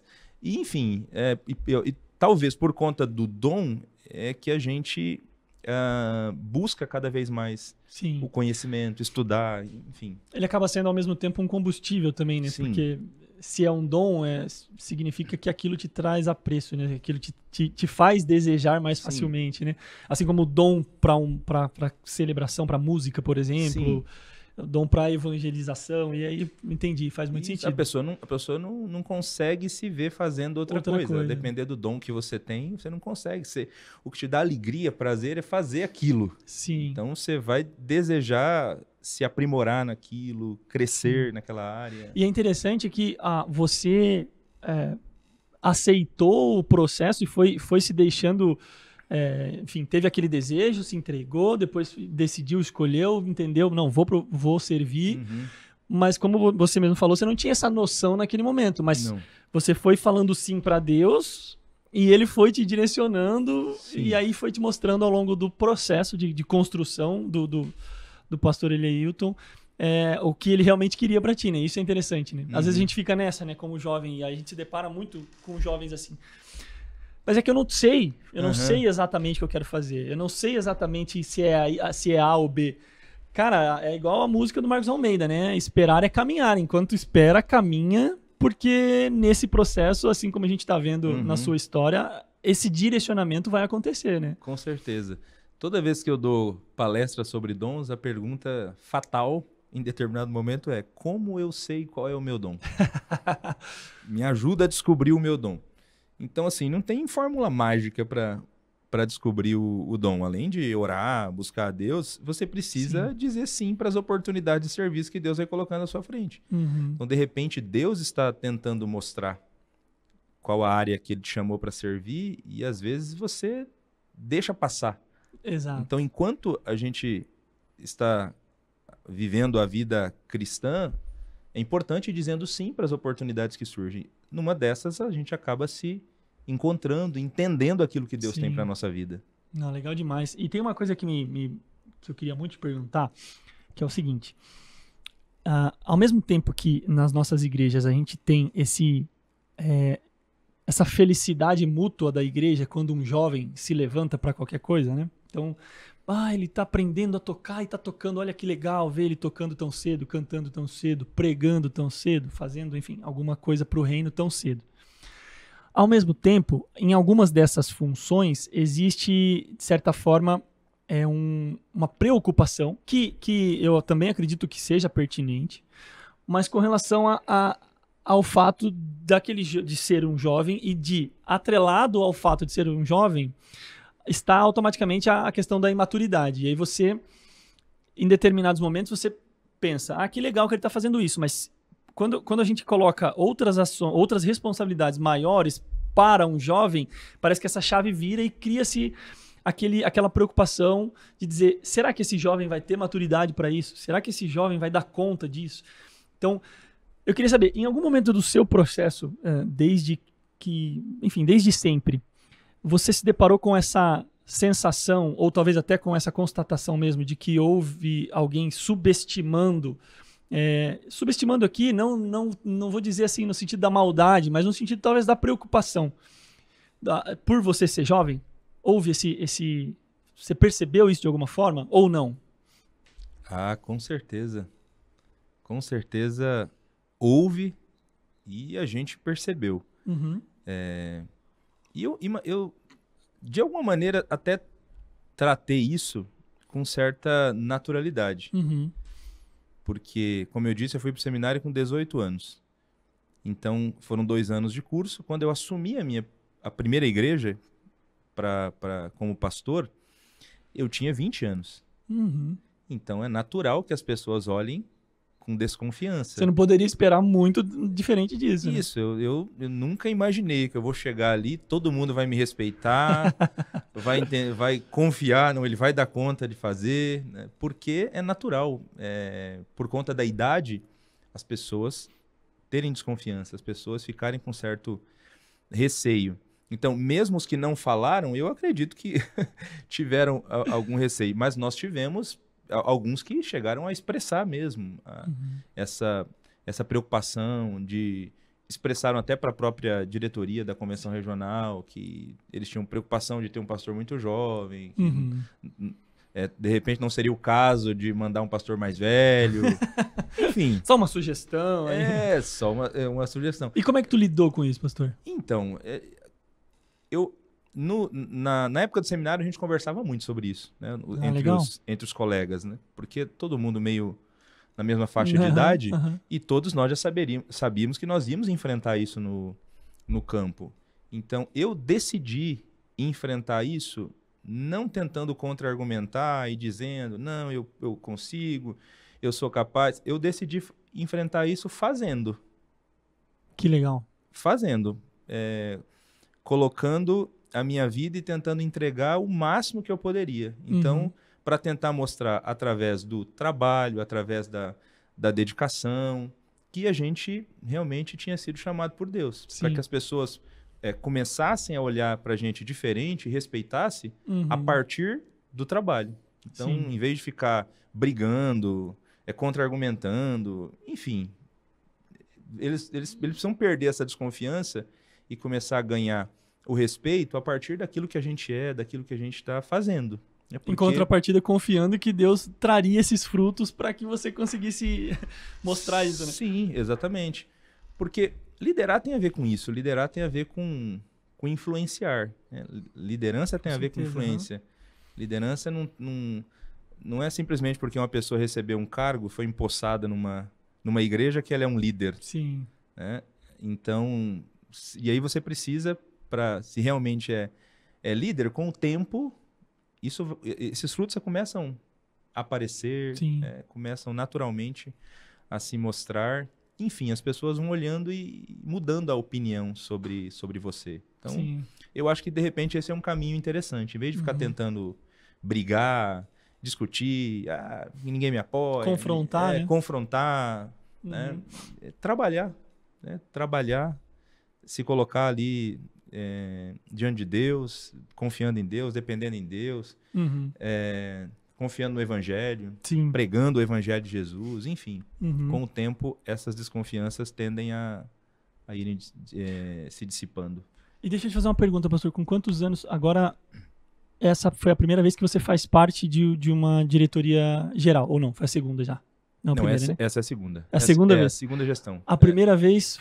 verdade, porque aí já foi a mesma equipe 2 vezes praticamente, né? Isso, exatamente. Foi com quantos anos o primeiro? 2019, quando nós entramos, né? Nós já estamos indo para o segundo ano da segunda gestão, então são 6 anos menos, 32. 32 anos. 32 anos. Você bateu recorde aí, pastor? Ou teve alguém que assumiu uma equipe, fez parte da equipe da diretoria geral mais novo que você? Olha, recentemente, não. Recentemente eu fui um dos mais novos. Só que o pessoal conta que na década de 60, 70, nós tivemos pastores que também na casa dos 30 anos fizeram parte. Parece que teve até um presidente, se não estou enganado. Não sei se foi na primeira gestão do pastor Miguel Correia. Alguém comentou de um presidente com 30, 31 anos. Mas isso lá na década de 60, 70. Mais recentemente, parece que a gente está com esse título aí. Estou com esse título aí de estar entre os mais novos na aí, diretoria. Galera, ó, fica aí para inspiração, bater o recorde do pastor. E como tem sido conciliar isso, pastor? Porque aí agora a gente vai para um segundo passo, né? Essa veia de conhecimento, de ensino, te acompanha, né? Isso é muito legal. Aí chega ali com 32 anos, vem o desafio de fazer parte da diretoria geral. A gente fazendo parte de um ministério jovem, regional, geral, a gente sente o impacto, né, de assumir uma responsabilidade dessa. Agora, fazer parte da diretoria geral, a nível Brasil e tal. E como é que foi conciliar isso? Porque eu tenho a impressão de que corre-se o risco de você acabar tendo que deixar um pouco de lado aquela sua veia missionária para ensino, né? Quando eu digo missionário, na verdade, assim, relacionada à missão, né? Sua missão de vida tem muita relação com o ensino. E aí vem um desafio desse, como é que você concilia esse seu propósito, essa sua essência, com uma responsabilidade tão preciosa, né? Tão relevante. Imagino que seja, no melhor dos sentidos, uma grande conquista, um privilégio, né? Poder fazer parte disso. Como é que concilia isso, assim? Não perder essa essência, mas ao mesmo tempo dar conta desse enorme desafio? Olha, realmente é um grande desafio conciliar isso. E eu confesso que eu relutei muito lá atrás para colocar o meu nome à disposição para servir nessa área, exatamente por conta desse medo de repente, a gente começar a lidar muito com questões administrativas. Sim. E deixar de lado aquilo que a gente entende que é o dom principal. Né? Porque acho que realmente todo cristão tem um dom principal e tem alguns outros secundários. Né? Então, o receio de deixar de lado, de atuar nisso que o coração da gente vibra mesmo, fez com que a gente relutasse um pouco lá atrás. O que a gente pensou na época? Acho que o que me fez tomar a decisão de ajudar a igreja também, colocar o nome à disposição para ajudar a igreja nessa área, foi quando eu pensei que eu poderia conciliar as duas coisas. Que numa função dessa, na diretoria geral, a gente poderia influenciar a igreja através do evangelho, através da palavra, nacionalmente. Então, legal. Essa conciliação, esse raciocínio, né, que a gente fez ali atrás, foi decisiva para a gente tomar esse passo, né? E aí, óbvio, depois que a gente entrou, que, enfim, Deus confirmou através da igreja o nosso nome para servir nessa área, nós tentamos nessa construção ficar próximos do ensino. Tanto é que fiquei na editora. Continuou lá. Sim, mesmo como vice-presidente, a gente continuou na editora. Exatamente por isso, para forçar a não se afastar da área que a gente foi chamado. Então, continuamos na editora, continuamos servindo também na docência da igreja, como professor. Enfim, estamos tentando até hoje equilibrar isso. Eu confesso que realmente é um grande... Continua mesmo sendo um desafio. Continua sendo um grande desafio, porque na diretoria geral a gente tem que tratar com muitas questões administrativas das mais variadas, que sugam, às vezes, a energia, né? Mas essa proposta, essa ideia de que aqui a gente pode servir e abençoar a igreja como um todo, né? Com uma abrangência com o muito evangelho, maior, né? Com iniciativas, né? Para que a igreja seja cada vez mais uma igreja bíblica, uma igreja centrada no evangelho, isso acaba motivando a gente a continuar. Né? Porque a nossa igreja, ela historicamente é conhecida como uma igreja da palavra. A gente até costuma dizer que a gente é a igreja da palavra e do poder. Né? Desde muito cedo, nós estamos numa denominação que valoriza muito o ensino. Eu sempre digo isso, nós somos registrados oficialmente como igreja em 36. 32 é o ano que o pastor João Augusto Silveira foi batizado no Espírito Santo. Só que ali não tinha igreja ainda. A gente usa essa data, 24 de janeiro de 1932, é como uma data simbólica, porque aquele evento foi o trampolim para começar a igreja. Só que ela só começou a existir mesmo em 36. Olha só. E novembro de 36. E a primeira lição bíblica nossa foi em janeiro de 37. Caramba. E de lá para cá nunca mais parou. Não teve uma janela sem lição bíblica. Não teve janela, bíblica. sempre teve. Então, assim, desde o seu início, a igreja sempre se preocupou com o ensino, né? E eu reputo isso também muito, a que Deus sempre preservou também aqui nas instâncias gerais da igreja, pessoas comprometidas com o ensino, com a palavra. Verdade. Então, por isso que ela nunca perdeu essa linha de ser uma igreja realmente da palavra. Sim, que legal. Pastor, uma coisa que me chama muita atenção, e a gente falando muito sobre palavra, sobre profundidade e tudo mais, né?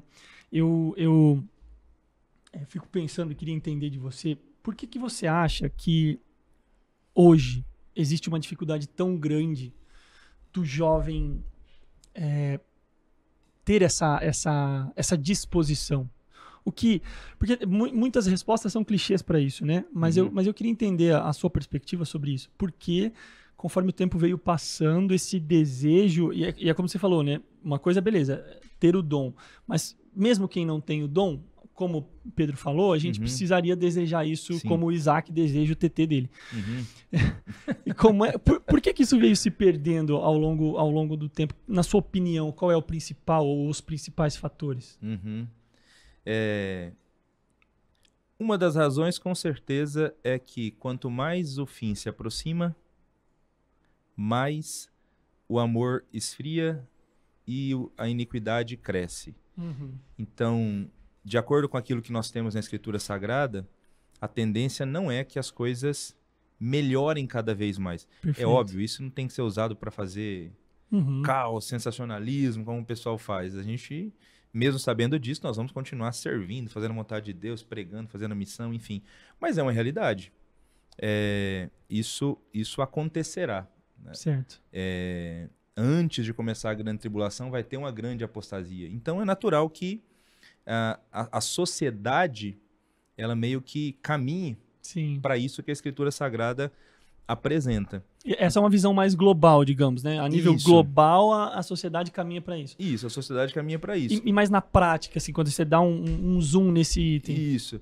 Aí a gente vem para a prática mesmo, para a moçada ali na igreja.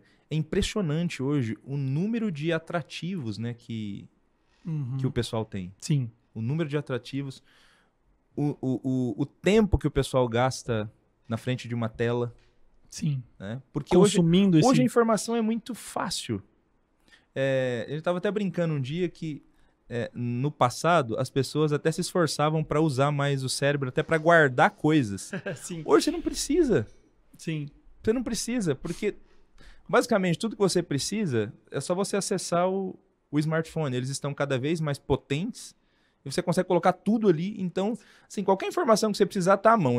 Então, isso acabou deixando a gente um pouco preguiçoso também, até para usar o cérebro. Né? Pensamento crítico e tudo mais. Exatamente. Né? Qualquer coisa, você quer dar opinião sobre alguma coisa. A pessoa joga lá no site GPT e ele já te dá uma resposta pronta. Sim. E aí você pode compartilhar como se fosse sua. Né? Impressionante. Como que as coisas caminharam. Né? E aí, eu acho que ao lado disso, eu não sei, mas eu tenho a impressão, Lucas, às vezes, que por algum momento, e eu não sei se foi influência do neopentecostalismo durante um período, mas algumas lideranças acabaram deixando de confiar no poder do evangelho e de discipular os jovens à luz do evangelho de Jesus. Parece que a gente teve uma geração, e nós perdemos muita gente, né, que não se aprofundou mesmo no evangelho de Jesus. Sim. O último censo nosso, que foi apresentado no ano passado, mostra que nós somos uma denominação que, de todas as denominações do Brasil, é a que tem menos jovens. Caramba! É uma denominação envelhecida. Então, por alguma razão, eles acabaram saindo. E aí, eu sempre falo isso, eu estive durante um tempo no Ministério Jovem Geral também. A gente, às vezes, olha os ministérios jovens de algumas igrejas e parece que o pessoal tem muita empolgação para coisas que entretem os jovens e esquecem que o principal que a gente tem que oferecer, a coisa mais importante, mais sublime que a gente tem para oferecer é o Evangelho de Jesus. Verdade. Então, se o pessoal não amar o Evangelho, não amar a palavra de Deus e, enfim, confiar mais no entretenimento, confiar mais nessas coisas, a gente acaba contribuindo para formar uma geração que não está preocupada superficial, né? Com aprofundamento, uma geração superficial, uma geração que não tem pensamento crítico, uma geração que engole qualquer coisa e que não cresce, porque é impossível alguém se tornar maduro na fé se não for pela palavra. Pois é.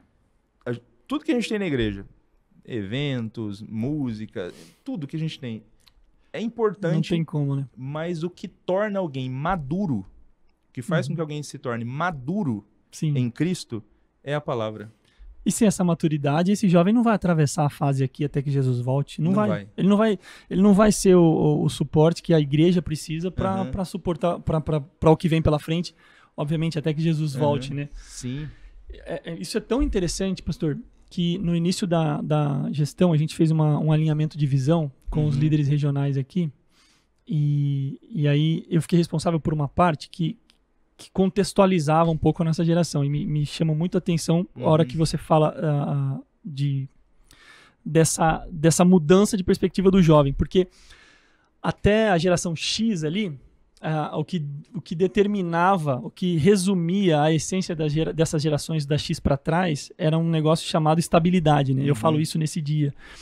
E aí depois, pulando a Y, da Z para frente, os estudos mostram que o que determina, o que resume, o que caracteriza a geração Z para frente é um negócio chamado experiência. Eles são movidos por experiência, não são mais igual aos nossos pais, que são movidos por estabilidade, são movidos por experiência. Aí você vê isso em todas as áreas, né? Na mudança de emprego, mudar de emprego com menos de, sei lá, 5, 10 anos era uma coisa absurda da X para trás, né? Da Z para frente, tem gente mudando, às vezes de uma semana para outra, aceita uma nova proposta porque se sentiu melhor e vai mudar. E aí a Y, ela tá nessa transição, né? Ela tem um pouco dessa questão da X e tem um pouco dessa questão da Y também.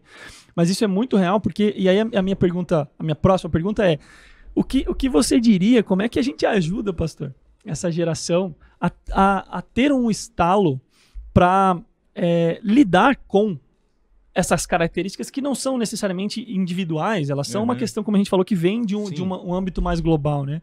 Como é que a gente ajuda os nossos jovens a mudar um pouco dessa realidade? Por onde a gente deveria começar? Se é que tem um estalo, se eles levarem um estalo daqui, né, dessa nossa conversa para casa, já ajuda, né? O que você diria, pastor? Legal. Muito legal essa análise que você fez das gerações mais recentes, né?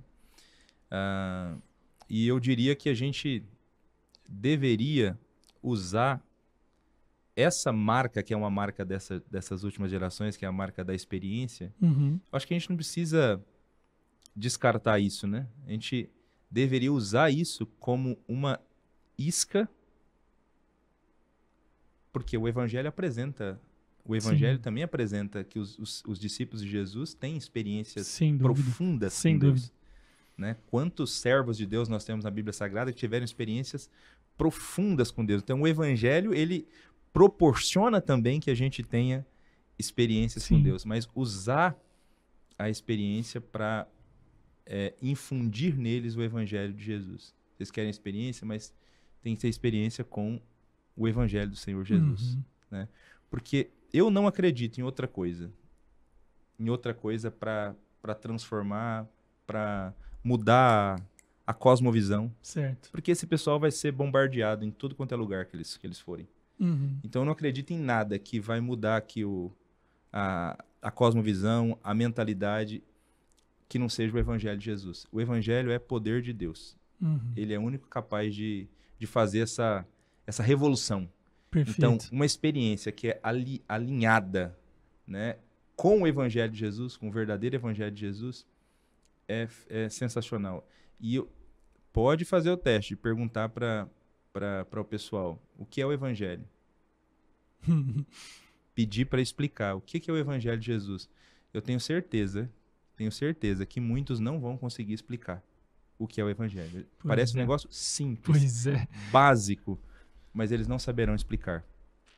Então a gente precisa pregar mais o Evangelho, expor mais a palavra de Deus. Sabe que aconteceu um movimento recentemente, e esse movimento também chegou no Brasil, de muitos jovens se aproximando da teologia reformada. Você deve ter lido sobre isso, visto sobre isso. Muitos jovens se aproximando da teologia reformada. E por quê? Os próprios caras da teologia reformada começaram a refletir, né? Mas por que tá vindo uma galera até de igrejas pentecostais, igrejas que não são historicamente reformadas, e eles estão se aproximando e querendo ouvir, né, pastores reformados. E eles chegaram à conclusão que essa aproximação é por conta da exposição da Bíblia, acredita? Olha só. Porque você percebe os pastores que eles estão pesquisando, os pastores que eles estão indo atrás. Geralmente são pastores que fazem exposição da Bíblia. Então, o pessoal, eles têm sede do Evangelho. Olha só. De entender, né, de crescer. E eu acho que a gente tem que oferecer cada vez mais isso, mostrar cada vez mais isso, que a gente tem compromisso mesmo com o Evangelho, com a palavra, para despertar essa sede nessa galera. Que oportunidade a gente tem, né, pastor? Eu fico imaginando o líder que está nos assistindo, ou o jovem que está nos assistindo, que está nesse processo, né, constante de se manter no caminho e tudo mais. Que oportunidade a gente tem. Às vezes, assumindo uma liderança lá no início do ano, ou em algum momento, e pensando, caramba, como é que a gente revoluciona os nossos eventos? Como é que a gente faz para manter essa galera aqui? Como é que a gente faz? A resposta ela é incrivelmente simples e profunda, né? Sim. Se a gente se movimentar nessa missão de trazer luz e clareza sobre a essência do evangelho, do que é e do poder transformador do evangelho, o resultado disso vai ser avassalador, né, pastor? Vai ser avassalador, com Que demais, certeza. que Porque demais. o que a gente precisa é do evangelho de Jesus, né? Uma vez perguntaram para Lutero qual foi o grande segredo dele. O que você fez, né, para conseguir movimentar tanta gente em torno da Reforma Protestante, Sim. que, enfim, foi tão importante que nós estamos aqui hoje e nós nos declaramos protestantes por conta desse Perfeito. movimento lá de 1517. Aí ele respondeu, eu não fiz nada. Eu só preguei. O evangelho fez tudo. Olha só. Aí ele disse, o evangelho é como um leão que estava numa jaula. Meu único papel foi abrir a jaula. Eu só abri a jaula e deixei o leão E ele tava com bastante fazer o fome, estrago. né? E o leão estava com bastante fome. Graças a Deus por isso aí nós estamos aqui, né? Ah, que demais. Ô, pastor, a gente está caminhando, eu não posso deixar de te perguntar sobre futuro, sobre o que vem pela frente, quais são os planos. Claro, a gente tem ainda 2 anos de gestão, vocês estão aí focados e tal. Eu tenho certeza que essa veia do ensino não vai te deixar, né? Mas o que você imagina, não só para o Eleilton em si, como um jovem que está nessa posição de grande responsabilidade e é uma inspiração, uma referência para nós, mas também para o jovem dentro da promessa ou fora da promessa, no reino em si. O que você imagina que vem pela frente e o que você diria para eles, aproveitando essa oportunidade que a gente tem aqui? Sim. Algumas semanas atrás, eu ministrei uma aula numa turma nossa lá em Maringá, Legal. no Paraná. Quase 60 alunos. Sabe o que mais me chamou a atenção nessa turma? 70% de jovens. Caramba, que legal. Eu fiquei muito feliz quando eu vi a turma assim. Uma galera mesmo muito jovem buscando se capacitar para servir melhor a Deus. Então, quando eu penso no futuro da nossa denominação, da juventude de maneira geral, eu sonho com uma juventude que busca cada vez mais profundidade, experiência e profundidade, né? Experiência e conhecimento do Evangelho. Uma juventude que procura se capacitar para servir melhor a Deus diante dos desafios tremendos que eles têm na sociedade. Sim. Gente, é impressionante o que vem por aí ainda. Né? Não é simples os desafios de ser jovem nesse tempo. Nesse tempo. Eu imagino isso. A gente já está chegando aqui pela Organização das Nações Unidas, a gente nem é jovem mais, né? Com 38 anos já passou. Né? Mas eu imagino o desafio dessa galera de 17, 18, 19, 20 anos nas universidades, nesse tempo extremamente relativista e superficial que a gente tem. Então, eu sonho mesmo, imagino uma galera que busca cada vez mais se aprofundar para servir melhor a Deus, para fazer a vontade de Deus nessa geração, de acordo com os dons que recebeu da parte de Deus, que entende o seu chamado, que tem o coração queimando Amém. pelo Evangelho e apaixonado por Jesus Cristo, né?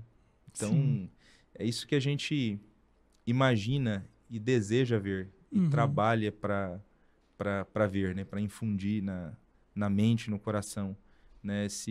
Essa paixão pelo Evangelho. Lembra quando Jesus caminhou com aqueles 2 rapazes no caminho de Emaús? Depois que termina a conversa deles, entre eles estão, depois que Jesus já se revelou e saiu, aí os 2 começam a conversar e eles falam sobre um momento que o coração deles ardia. Qual era? Qual era o momento que o coração deles estava ardendo? Ele falou, o nosso coração não ardia quando ele nos expunha as Escrituras. Que demais, porque foi né? o que Jesus fez enquanto caminhou com eles. Então, eu sonho com uma geração que... Eu acredito que Deus vai dar pra gente esse avivamento ainda. Olha a Deus. Na denominação. E nós vamos crescer muito entre os jovens, né? E nós vamos ter essa geração que o coração arde pela palavra, pelo evangelho, pela escritura. Ah, que demais. Glória a Deus por isso, pastor. A gente também, não tenha dúvida, a gente também sonha com isso e eu acho que num momento, numa fase em que muitos estão apaixonados por um Jesus The Chosen, né? Digamos assim. Um Jesus mais emocionado, que é só por essa emoção superficial que a gente caminhe esses 10 quilômetros e ouça e tenha disposição para ouvir esse homem que talvez a gente não esteja conhecendo, mas em algum momento ele vai sentar à mesa, vai partir o pão e a gente vai descobrir que era ele, vai constatar, nosso coração ardia enquanto ele expunha as escrituras, né? Então, que fique essa mensagem, galera, que fique essa mensagem para vocês. Eu acho que a gente alcança um lugar muito legal, pastor, com a sua vinda aqui, com esse papo que a gente bateu aqui, constatando isso, assim, de que esse deve ser o nosso objetivo, né? Esse conhecimento profundo de Deus e arder por isso, né? Não só se emocionar superficialmente. Pastor, a gente vai caminhando aqui, porque a gente também não pode tomar muito mais o seu tempo, mas eu queria que você, não sei se agora vai ser possível, depois disso que você já falou, né? Mas deixar um recadinho final aí, queria te agradecer. Mas antes disso, antes da gente finalizar, deixar um recado para a galera aí, incentivar a galera, motivar a galera, porque com certeza muita gente está olhando aí para a sua missão de vida, para quem Deus tem construído como Eleilton, né? Então, que fique aí uma mensagem para essa galera se motivar a continuar servindo esse Jesus. Amém, amém. Já que nós estamos caminhando para o final, deixa eu aproveitar e mandar um abraço aqui para a galera lá do Jardim Aeroporto. Ah, te cobraram, né? Me cobraram. Conheço bem a galera. Sim, lá eu e a minha esposa, nós lideramos um pequeno grupo jovem lá, que se reúne às quintas-feiras na igreja e ajudamos também numa sala chamada Meet, que é a sala dos adolescentes, né? Então a gente tem, de alguma maneira, trabalhado também, né? E servido a Cristo ali com os jovens e adolescentes da igreja. Então um abraço para essa galera. O recado final que a gente deixa, eu acho que é nessa mesma linha que a gente vem trabalhando e conversando, né? Colocando aqui. Procure cada vez mais conhecer o Evangelho de Jesus. Busque diante de Deus. Eu acho que isso é muito importante, porque jovem precisa de propósito, né? Então busque diante de Deus entender qual é o seu dom, qual é o seu chamado. Teve um momento aqui da nossa conversa que nós falamos para que a gente diga sim para as oportunidades de serviço que aparecem à nossa frente. Verdade. Então, assim, busque diante de Deus entender o que Deus tem para você, porque no final das contas, o que importa, lá no final das contas mesmo, o que importa é fazer a vontade de Deus, é fazer o que Deus tinha para a gente. Porque não vai adiantar a gente chegar diante de Deus um dia e dizer para Deus, Senhor, mas eu fiz isso, eu fiz aquilo outro. Tá, mas nada disso foi o que eu pedi para você fazer. Então, entender o que Deus quer para a gente, entender qual é o nosso chamado e se esmerar nisso. Perfeito. À luz do Evangelho, à luz da palavra de Deus. Acho que esse é o desafio que a gente deixa e provoca aí aqueles que estão nos acompanhando. Sensacional. Obrigado, pastor. Obrigado mesmo pelo seu tempo, pela sua disposição. A gente sabe da agenda, né? Eu te fiz essa pergunta lá fora, pastor, tá viajando muito? Porque a gente imagina que as demandas são muitas, né? São muitas igrejas e tudo mais, muitos projetos, mas eu te agradeço por separar esse tempo para trocar uma ideia com a nossa galera. Como eu te falei, cumpriu o prometido, não ficamos aqui tentando esgotá-lo teologicamente dessa vez, nas próximas eu já não garanto. Era mais a gente conhecer mesmo e tenho plena convicção de que foi um papo muito rico, muito bacana, me inspirou muito e tenho certeza que inspirou também a galera. Gente, é isso. Reforço o convite e o impulsionamento para que vocês nos ajudem a disseminar essa mensagem, essa história. Talvez você conhecia superficialmente o vice-diretor da nossa igreja, tão jovem, mas a história dele está aqui um pouquinho mais. E os insights e essa troca tão rica, compartilhe esse conteúdo com a sua galera, nos ajude a levar essa mensagem um pouco mais adiante, porque o resultado disso, sem dúvida, vai ser uma juventude muito mais forte, mais profunda em conhecimento, mas que não vai deixar de viver as experiências, né, pastor? E a gente vai continuar crescendo como juventude, como igreja. É isso, fica esse recado. Pastor, mais uma vez, obrigado. Galera, até a próxima, a gente se vê. Valeu!